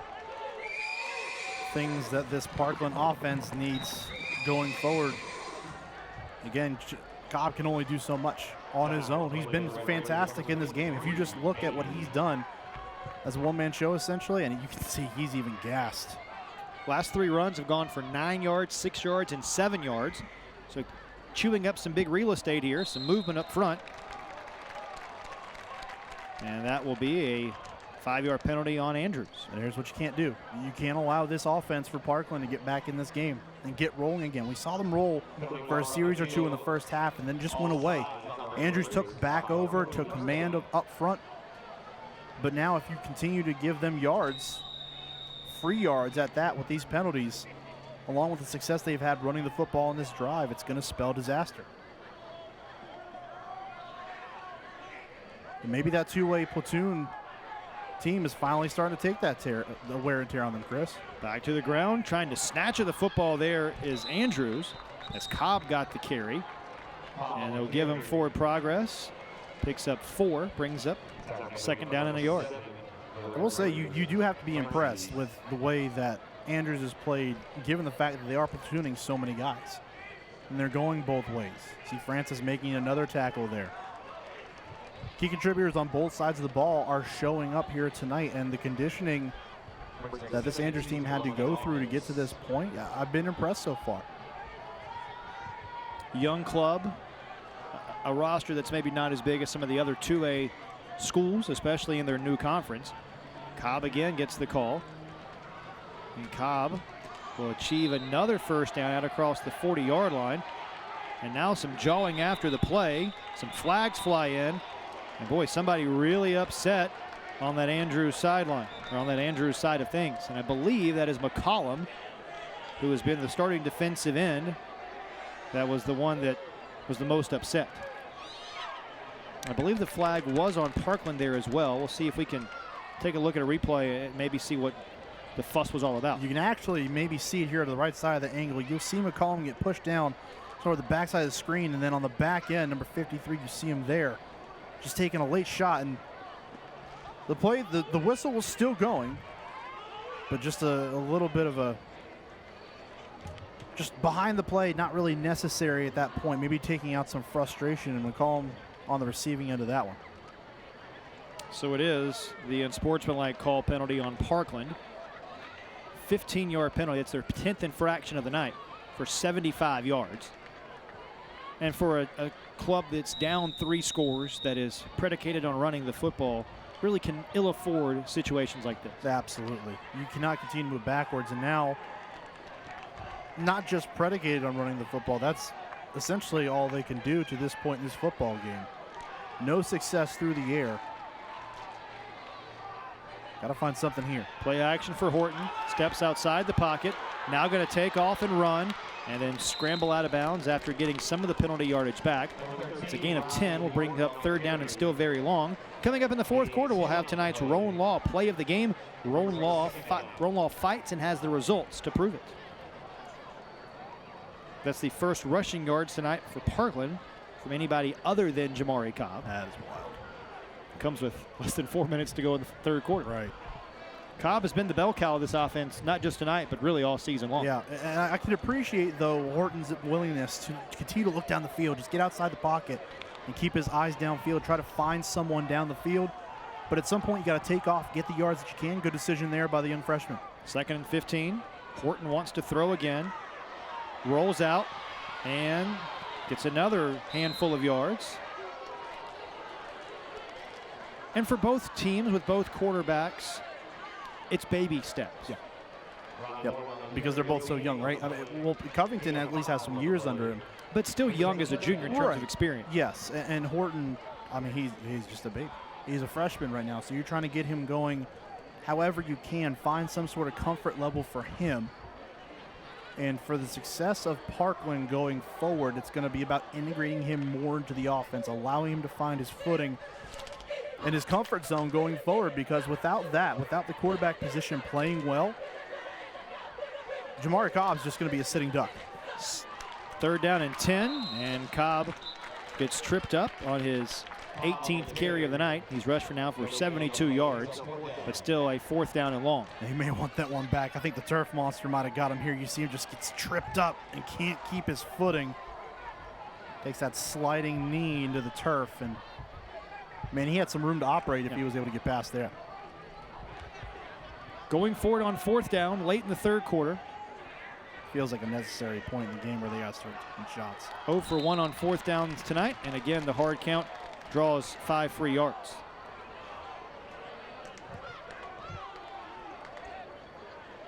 "21 combined penalties between these two clubs this evening. The Stripes are making their money tonight, huh? Indeed. They are staying active and beating Thompson Stadium in this one so far. 4th down and 5, more manageable here for Parkland. You got to imagine they're going to run here. It's been their entire offensive game plan. If you're Andrews, you got to tee up. Find number 23. To throw, it's Horton. Scrambling right this time. Throws one down the field, intercepted. A flag is down 2, and a returnable here for Andrews. A myriad of blockers, shedding a tackler, and stretching his way inside the red zone. A huge return for Brian Anderson Jr. of 42 yards. But again, a flag is down. Back in the backfield, could be for a hold, and this might negate nothing. It could probably still be Andrews football. I mean, what a play to pick that one off, and they're signaling to decline the penalty. So it does look like it's going to go against the Parkland Mustangs. And it will indeed be the interception that stands. Parkland with the call for the hold. That'll be declined as we go down to the field and rejoin Hannah, who's got more for us. Hannah, take it away. Thanks, Chris. Yeah, I'm down here on the field, and I've really seen this Parkland team band together. And earlier we asked Coach Bryant, what is your team motto? And he said, stay together. And they have really shown that tonight as they are trying to get the ball back and bring something to life here. Yeah, it's been a frustrating night, certainly for Parkland. They put a lot on their defense this evening and will be asked to do it again, trying to keep this ball game still within reach if you're the Parkland Mustangs. Absolutely, and the way that Andrews has been operating in this one, they have taken advantage when they've had good opportunities to score. Start with their first possession of the night from 20 yards out, able to punch it in for their first offensive points of the season, first points of the season in general. But now they've really refined their game. From that point to now, this offense has almost evolved throughout the course of the game. Back to that power eye. Again, it's Lindsey who stretches forward and maybe gets back to the line of scrimmage. Again, if Parkland is going to contain this running game for Andrews, it's about collapsing the inside of that offensive line, not allowing them to get any push, opening holes up there, because once these runners get on the edge, they lose their most powerful attribute, and that's their running ability inside the tackles, that power back style. They're not built to run on the edges, so force them outside where they're going to be more vulnerable.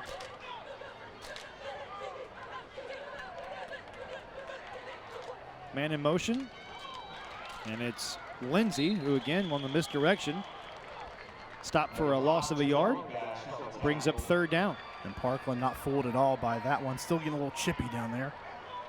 See some words being exchanged, but again, that defense for Parkland has to find a way to get off the field here, at least with 3 points only given up, if none at all.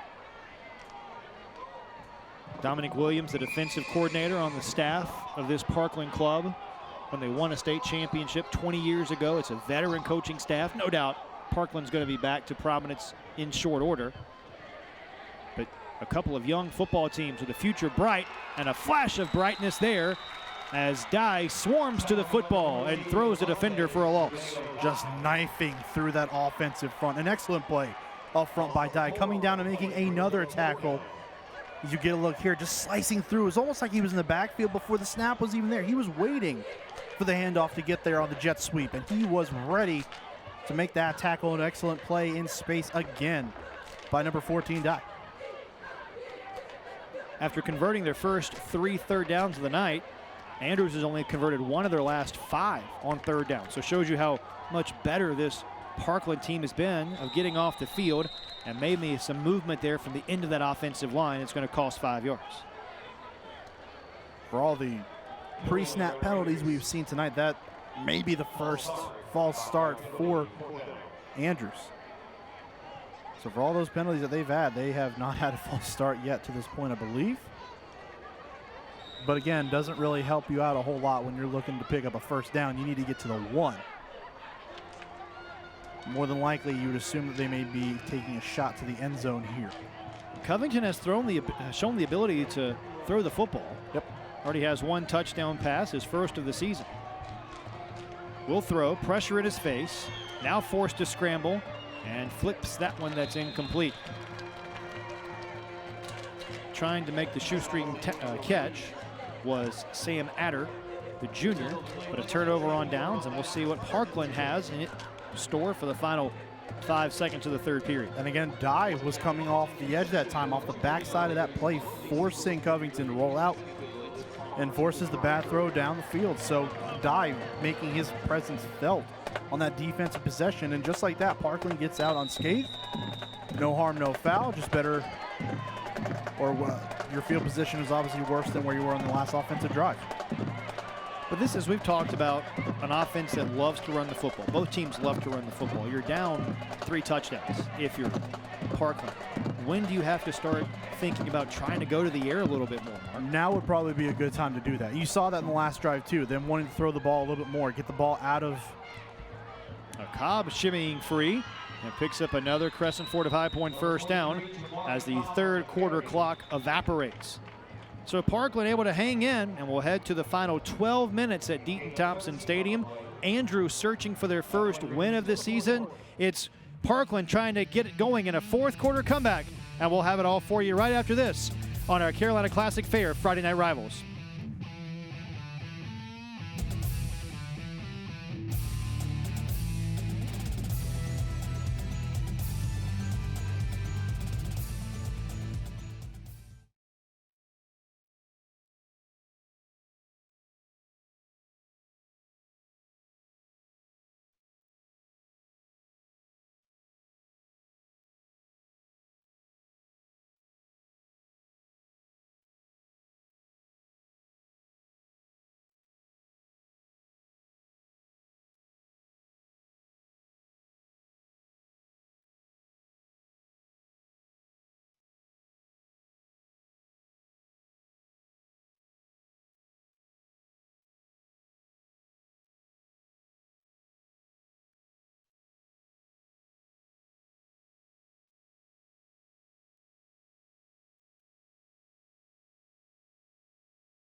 Parkland with the football as we start the fourth quarter, trailing by 19 in their home opener.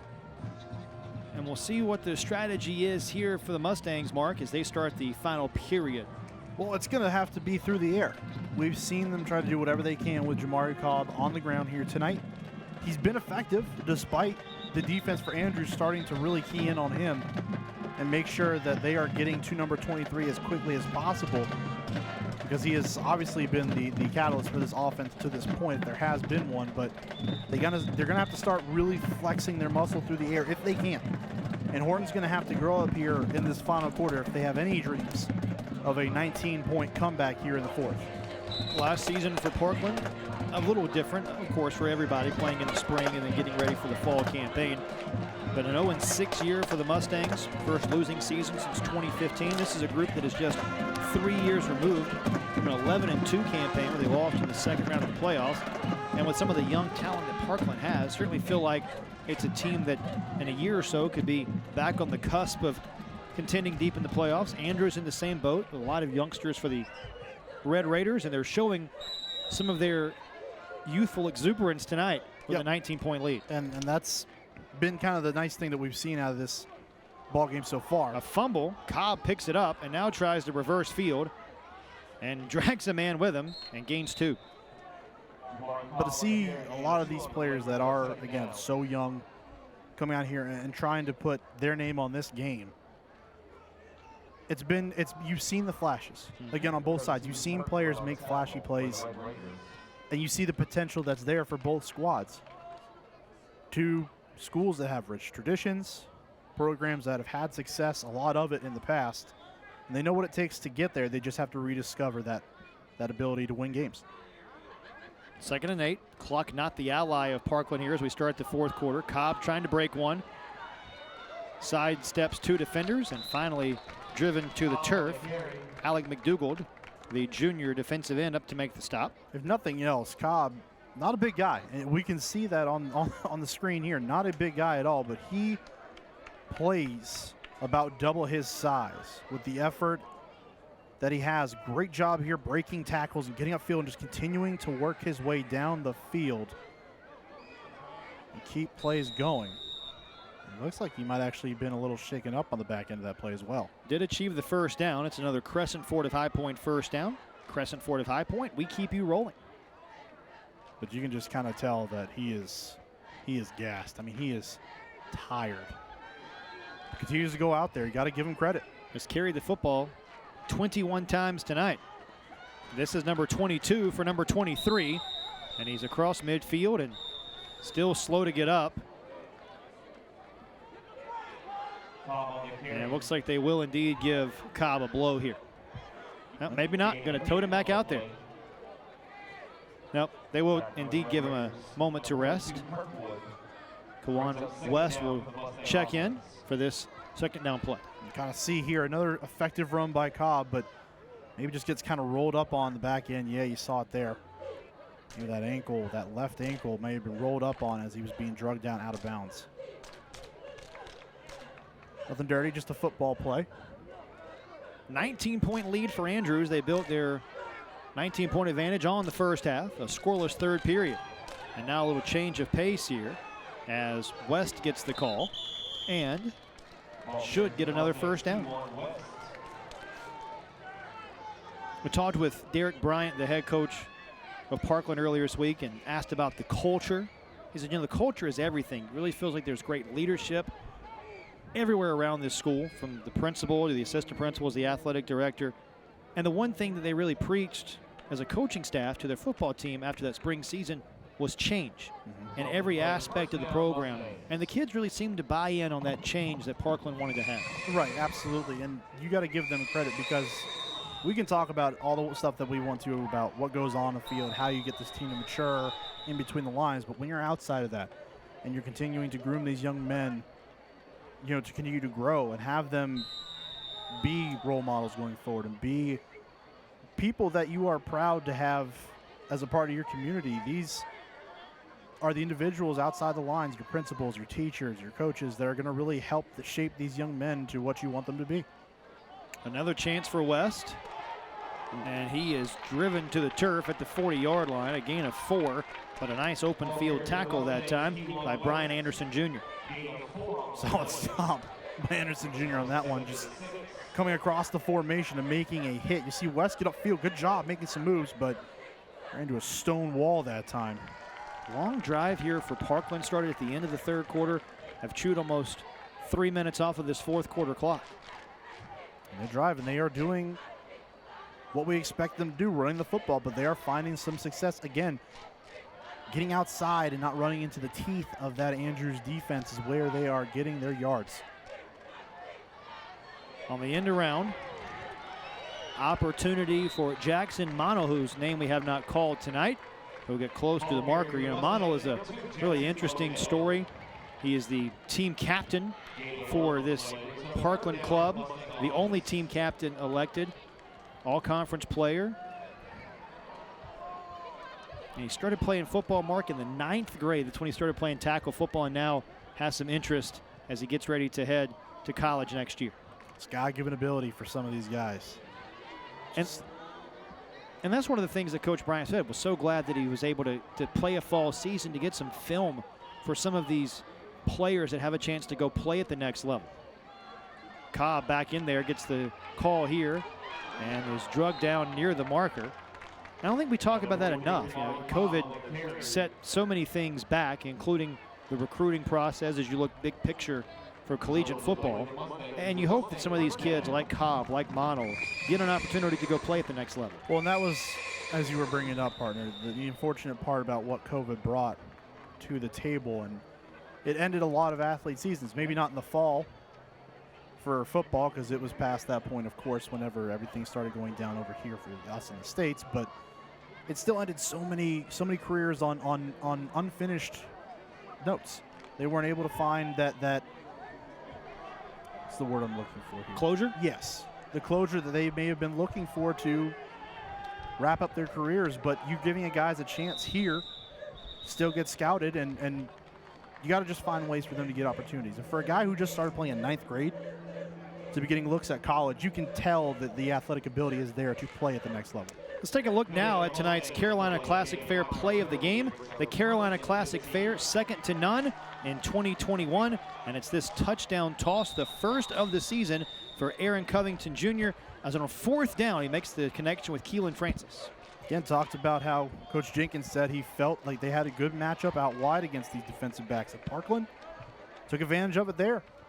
The first time we saw Covington put the ball in the air and it connect was a big-time play. Play action on 1st and long. A little screen set up, heavy contact, and a flag. That will be pass interference, as Dye was the intended target. And just to wrap up the point about the COVID and players getting an opportunity, with the NCAA granting that blanket waiver to athletes where you get the extra year of eligibility now, it's really created a logjam in every sport in terms of the way rosters are developed now. Some rosters have expanded, but I think it's not just, Mark, at the Division I level. You're seeing the trickle down now to where all levels, the talent pool is going to increase dramatically. Can you imagine the ranks of the Division II or Division III college football in a year or so? Right, and that's the crazy thing. It's almost funny because I thought about that the other day.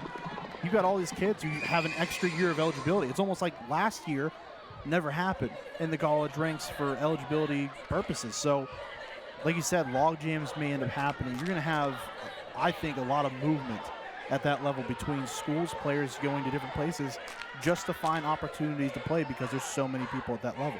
After the pass interference call, a new set of downs here for Parkland as we approach the 7-minute mark of this fourth quarter. Mustangs trying to punch one in.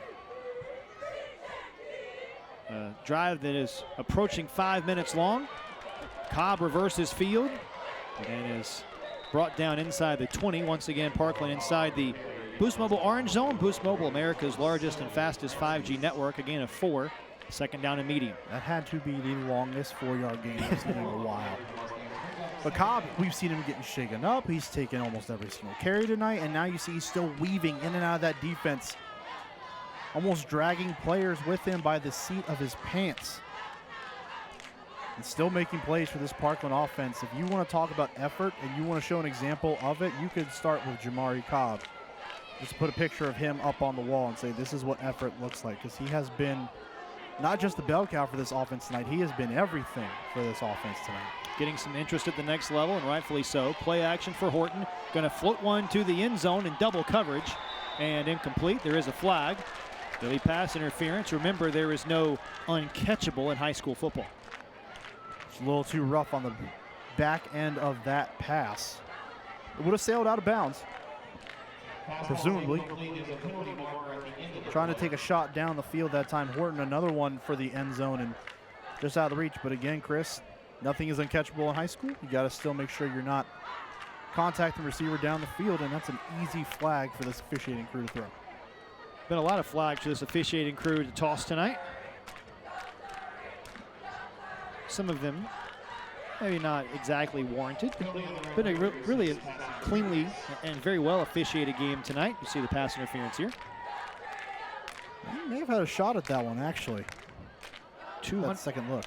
200 combined penalty yards so far this evening. And if you're looking for coachable or teachable moments in film study, when these two teams get together tomorrow or Monday, whenever they reconvene, I'm sure that will be at the top of the list for both head coaches. Hey, we've got it here. If you're looking for coachable moments, we've got them here. First and goal now to go for Parkland.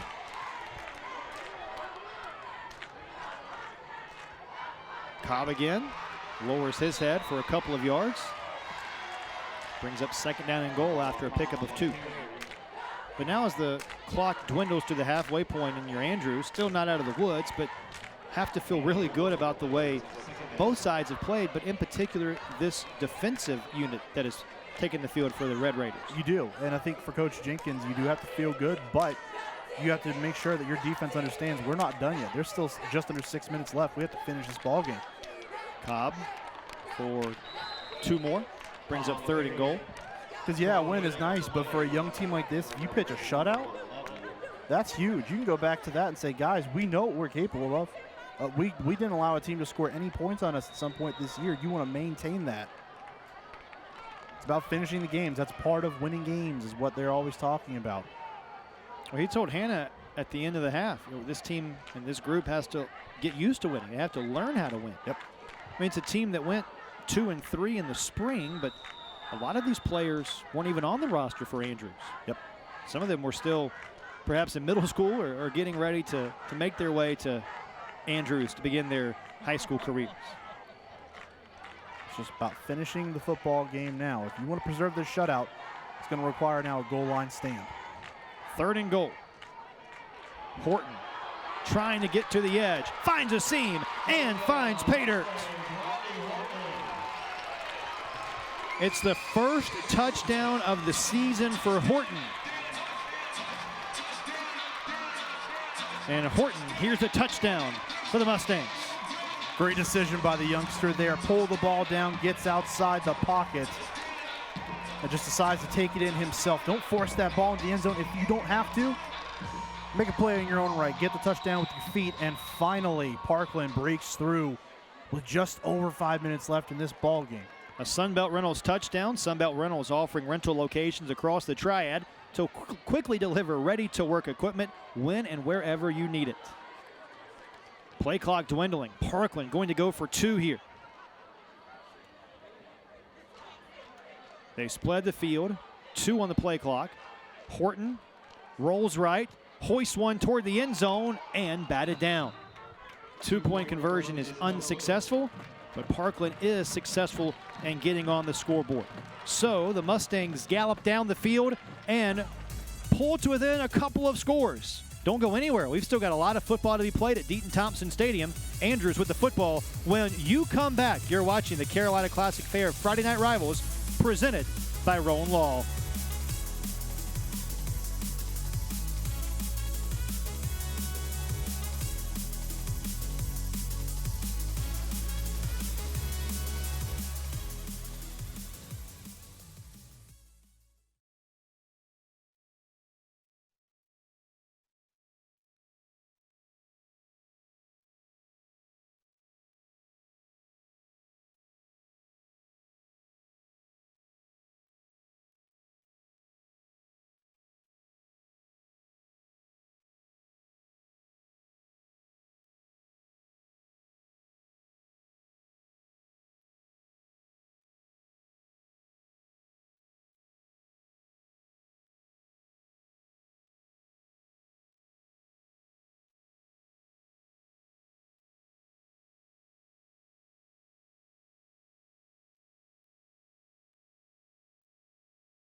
Here's tonight's Carolina Classic Fair Player of the Game. The Carolina Classic Fair, second to none in 2021. No surprise, Aaron Covington Jr. has been doing it all for the Red Raiders. Yeah, absolutely. Deserving of this award here tonight. We've seen him do it all, and we weren't really expecting that. We figured he was going to be a part of this ground attack, but taking some shots in the air and finding Francis for the deep touchdown pass before turning it on here in the second half. Long run down that Parkland sideline and punctuating a strong night for the junior quarterback. That gallop you saw a moment ago, 49 yards, the longest run of the season for the junior quarterback. And now it will be Covington and the offense coming back out onto the field with a 13-point lead. And we'll try to, again, chew some of this fourth quarter clock and salt away the first victory of the season for the Red Raiders. A deep kick. And this one will trickle out of bounds. And it will be Andrews who will start from the 35-yard line. You got to think, though, Chris, from where this offense started this game, where it was just running the football up the middle, up the middle, up the middle, to where we're at now, we can see them dropping back to pass because they have gained confidence in what Covington can do. It's evolved throughout the game. We've seen a much different offense as the game has progressed because of how well Covington has played. You can only hope that that's going to continue as time goes on. Well, that's what Mitchell Jenkins said to us, right? He said, you know, the more that you do something, the more you'll understand. The coaching staff will continue to teach. And they're trying to get the kids to buy in to what they're wanting to do as a coaching staff. It certainly seems like there's been a lot of buy-in tonight from the Red Raiders, who have not scored a touchdown over their last 4 drives after scoring a touchdown on each of their first 3 possessions earlier in the game. Covington keeps the ball here and stretches forward for a couple of yards. Now, you talk about culture and you talk about kids wanting to buy in. Mitchell Jenkins said, you know, it's been tough to get kids to maybe come out for football, come out for practice.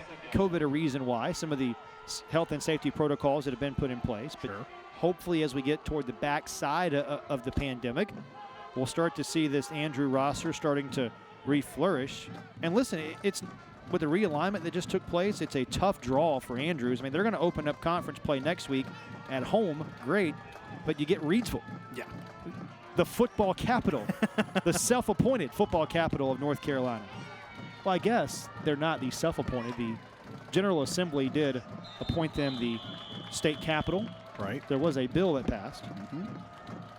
Interesting, as it may be, but it is a tough draw. You know, 100%. I mean, Walkertown also in that league.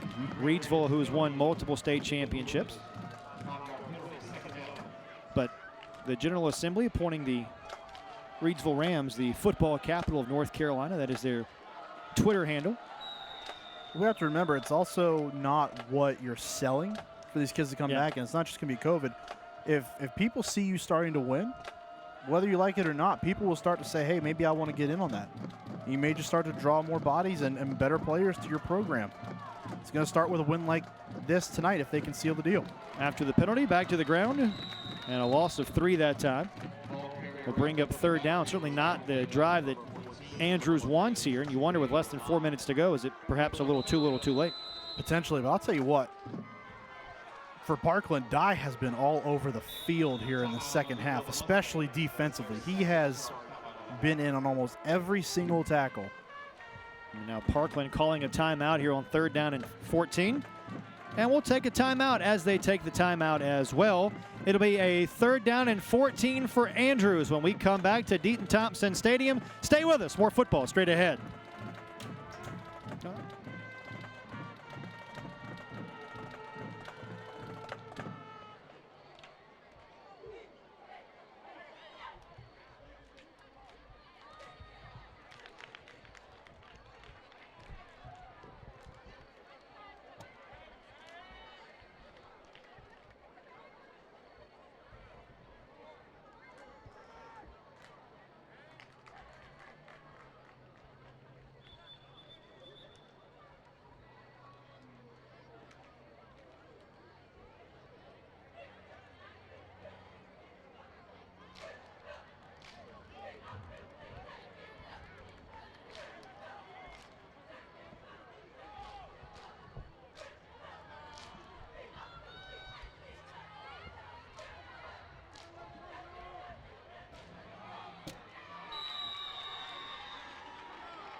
Hope you'll join us next Friday night as we continue our Taste of the Triad. We'll have a great matchup for you next week. It'll be Reagan and East Forsyth from East Forsyth and the Eagle Nest. We're excited about seeing Josh McGee's Reagan squad. The Raiders always really good. Of course, East Forsyth has been dominant over the last couple of years, a couple of state championships for Todd Willert and his bunch. Excited about seeing those two teams a week from tonight. That'll be at 7:30 right here on My 48, Freddie Lewis Stadium. Always one of our favorite venues. Yeah, I think that was, there may have been 1 or 2 games on our schedule when we got it that we kind of circled. Reagan and East was definitely one of them. Yeah, good litmus test to open up conference play for both of those teams. 4th down coming here for Andrews as Parkland will spend its final timeout. So I tell you, we're just great football galore. We had a really impressive East Surrey team last week. A couple of young football teams duking it out tonight. And then 2 teams that you figure could contend maybe for another state championship. Oh, yeah. And you want to talk about a loaded league. Look at, you've got Reagan, you've got East Forsyth, you've got West Forsyth. Can't forget about Glenn and Coach Stevenson. I mean, man, it doesn't get any easier. Speaking of Glenn, they're in the same league as Parkland. So Parkland could contend for a title as well. And that's who Parkland will open up with next week. They'll be at Glenn. How about this start? At Glenn, West Forsyth at home, Reynolds here. It'll be an away game. Then you've got East and Reagan before you close down the season at Davie County and Mount Tabor. Just a gauntlet. Say, buckle up. Yeah. Big boy football here in this league that begins next week. Whew. Hope that you will join us right here on My 48 on 4th and 14. Andrews elects to punt. And now 3.5 minutes to go for this Parkland offense. Down by 2 scores following a 27-yard punt. Gonna need a pretty big play here to start. If you want any real chance to get back in this one, of course, both teams have burned through all of their timeouts to this point. So 3.5 minutes left. You're gonna have to score here and score pretty quickly, because you know Andrews is gonna come out and they're gonna want to run the football. I also hope that you'll stay with us after the game for our Friday Night Rivals trophy presentation. Hannah will present the trophy and catch up with tonight's winning coach, present some hardware. So Horton put a touchdown on the board for their last drive, doing it with his feet from close range inside the 10. See what he's got here. On the end around, here's Cobb looking for the edge. Cobb turns it upfield and lowers his head. Like one of those high-powered Mustangs, takes a big hit and keeps on turning with that engine. Cobb getting better and better as the night goes along. And another Crescent Fort of High Point first down. Counts as passing yards, by the way, so Horton gets a few more on the board with his arm, but good finish to run that time by Cobb. And he is just continuing to pull yards together somehow. Cobb is over 100 yards rushing for the 2nd consecutive game. Now to the air. Horton will scramble, has some real estate, and is drugged down from behind after a nice game. Starting to see Horton figure it out here a little bit in this 4th quarter. Some of that awareness starting to kick in, not finding anything downfield, realizes he can take off run and get some yards on that one. Good pickup here on first down, but again, they have to go quicker. Now we're on underneath 3 minutes. Got to get something going further down the field and pick up yards in a hurry. 2nd down and 3 after a pickup of 7. Clock still rolling. Horton dumps one that's batted down.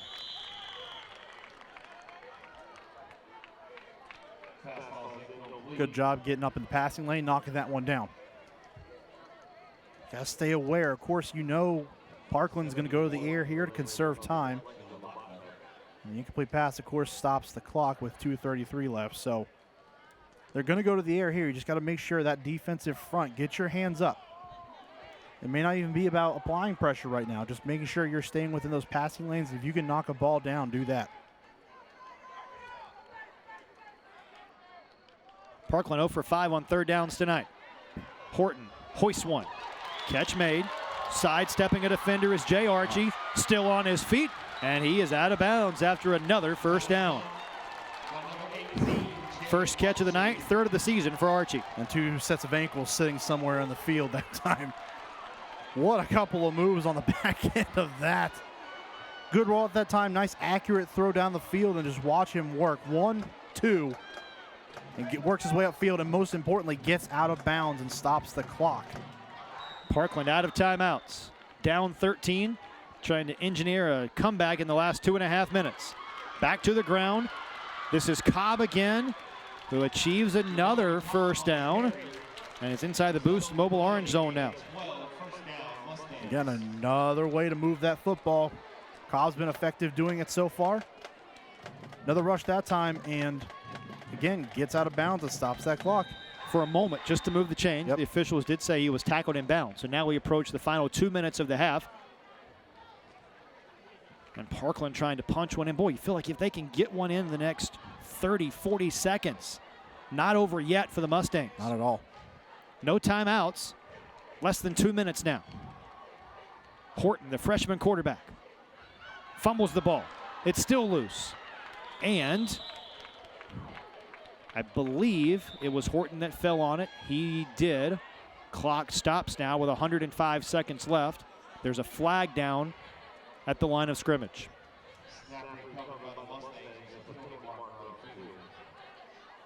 And I believe they're gonna wave off the flag. I think it was just an inadvertent flag from the umpire. I'm about to say, I don't know what really you could have thrown a flag on that play for. Just kind of seemed like it was too quick hitting. Everything got so chaotic so quickly. Clock starts again. Play action. Horton a pump fake. Now scrambles and tiptoes out of bounds. Saves a couple extra moments. Now 3rd and goal coming from outside the 10-yard line. Kind of starting to see that Andrews is just dropping back now. They're not even worried about applying the pressure on Horton. You're forcing the freshman to make a throw into coverage that is unfavorable. And these routes have to start developing for Parkland down the field. Now looking at 3rd and goal. You cannot pick it up another first down unless it's by penalty. Boy, so excited about watching the future of these two programs. There's been a lot of really good football from these two young squads tonight. Some teachable moments, sure, but really excited about the future as a flag comes from the far side. And perhaps somebody lining up either not on the line or in the neutral zone. And I realize both these clubs could face a few growing pains this season, as lining up in the neutral zone on Parkland there is the call. It's a 5-yard penalty. But man, the future for both of these programs seems really, really bright. We've seen those bright spots tonight. You can see Horton, as the game has gone on, he started to get a little better grasp for what's going on out there, making sound decisions and understanding he can use his leg. On the other side, at the other quarterback position, Covington has been the star, our player of the game. So impressed by Covington tonight. 3rd and goal. Horton a designed rollout. Looks downfield, instead calls his own number, and again out of bounds. 81 seconds to go. If nothing else, Horton's ability to just get out of bounds and stop that clock has been great. His awareness of where he's at on the field and just making that play, the sure play right now, that's fine. Don't force something in the end zone and have the chance of it being intercepted. You walk away with nothing, and this game is essentially over. So good job by him. It's 4th down now, but you still have to make sound plays to at least get to this point. Well, this is the game here. 4th down and 7, down 13, and no timeouts for either side. Of course, got to get it into the end zone here. The game rests on the 7-yard line. For the amount of times he's touched the football tonight, expect Cobb to get a look. Horton will throw, scrambling, and the defense makes another play for Andrews to preserve the victory. A bear hug for one of the big defensive linemen up front who makes the play to win the game. The effort, the relentlessness of that defensive front for Andrews. It started the game on fire. Now it ends the game effectively.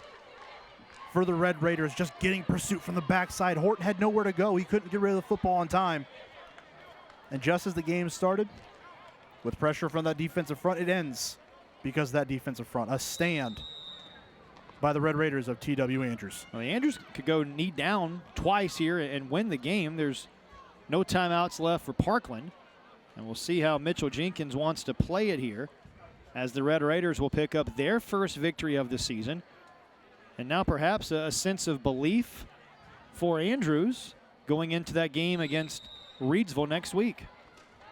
That confidence If you're going to take on one of the Titans, you need to go in there feeling good about at least something, and to get your first W of the season on the road, it's got to feel good, even if you're going against a Titan like Reidsville. And a lot of youth, as we've documented for both of these teams, and sometimes youth is bliss, right? You don't know what you're not supposed to know. You don't know how good Reidsville has been historically. You don't know that you're not supposed to win that game.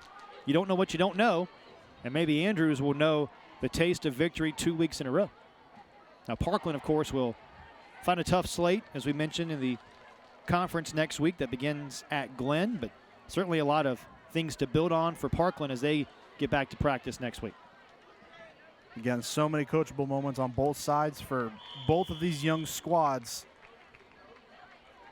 And you got to think the future is bright here. It may not be here yet, but as this season goes on, I'll be interested to kind of see, just watch and keep track of how both of these teams do, because they may shape up to be pretty good by the end of this thing. Really impressed by the job that Derek Bryant and his staff are building here at Parkland. Mitchell Jenkins the same at High Point Andrews, but it is Andrews who comes on the road and will taste victory in a hard-fought contest tonight. It is Andrews with the 19-6 road win at Deaton Thompson. Just an all-around fantastic performance across the board for the Red Raiders of T.W. Andrews. And again, Coach Jenkins and that staff have to be proud. W number 1 on the board in the 2021 campaign. And we'll wait for Hannah to get in position with Coach Jenkins in a moment to talk about this one and hand out a little bit of hardware with his team too. A young club, as Coach Jenkins said to Hannah at halftime, that has to learn how to win. As we take a look at tonight's West Rock scoring summary, West Rock, your local leader in paper, packaging, and displays. Come join our team at jobs.westrock.com. It was a brilliant first half for Andrews that propels them to victory. Yeah, absolutely. We saw them really open the offense up towards the back end of the first half. That second quarter found a lot of success for the Red Raiders, and that's where Aaron Covington started to show out a little bit between his legs and his arm, making plays through the air and on the ground. Led this offense to the first W of the season, and maybe the first of a few more as they go on. This is such a young team. You just don't know what you're going to get out of them just yet, but you can see the blueprint. You can see the players that are going to be key contributors for this team going forward. Andrews, who had been shut out in each of its first 2 games this season, losing 32 and then 14-0 in their first 2 games, come on the road for the first time. And Coach Jenkins talked about it this week, said there was a sense of improvement, a sense of belief among his young football team, and they have checked all of the right boxes. And a big reason why is the play of their quarterback, Aaron Covington, who was our Roan Law player of the game. So we'll take a quick timeout and come back, and we'll have more with Coach Jenkins as we hand out some hardware in just a moment. Back right after this from Deaton Thompson.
Welcome back. I'm here with Coach Mitchell Jenkins. Coach, congratulations on a 19-6 win.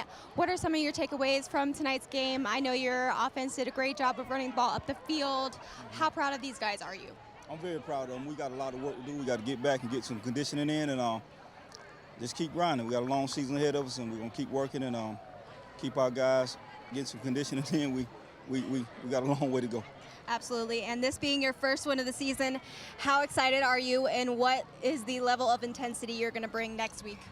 I'm excited, but like I said, my excitement don't come with just this one game, because the kids that we played against tonight, the score don't display what the heart they played with tonight. So we just got to go back, keep working, and get a little bit more discipline so we can do a better job next week. Absolutely. Well, congratulations again tonight. We're going to present you with this trophy for being tonight's Friday Night Rivals winners. And again, enjoy the celebration.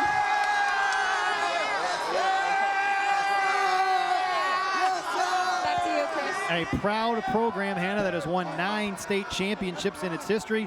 Mitchell Jenkins certainly has started to turn the corner again of this Andrews program, and it will not be long before the Red Raiders are again hoisting trophies in December.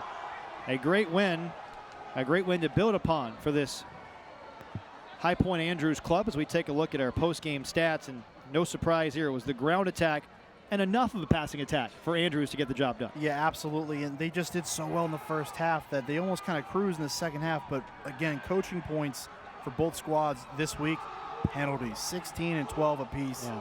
You can't win football games more often than not when you have that many penalties in any sort of game. You just can't win. I think Coach mentioned conditioning at practice this week, Yeah. and I imagine some of that will be because of the unforced errors for both clubs in the ball game this week. But a good win for Andrews against a very competitive Parkland team. Future, as we mentioned, bright for both squads. Well, I think Coach Jenkins actually hit the nail on the head there. It just doesn't reflect. The results here tonight don't reflect how much heart the Parkland plays with. You can see, again, the foundation for the Mustangs as well just didn't turn out in their favor here tonight. All right, we'd like to thank everyone who made tonight's ball game possible. Thanks to Capitol Metals and High Point for providing the plaques and trophies seen during tonight's game. Cook's Reynolds for providing those high end zone views, and to Mountain Fried Chicken for providing our crew meal each and every week. Join us next week at 7:30 on Friday, September 17th from Kernersville as the Reagan Raiders visit the East Forsyth Eagles right here on My 48 Sports. That'll do it for us from Deaton-Thompson Stadium. For Mark Covert and Hannah Brady, along with our great team in the truck, led tonight by Drew DeMarcantonio and Lori Bates. This is Chris Edwards saying so long from Winston-Salem, where Andrews is victorious for the first time this year. So long, and we'll see you next week right here on our Friday Night Rivals, our Carolina Classic Fair Friday Night Rivals presented by Roan Law. Have a great weekend, everyone.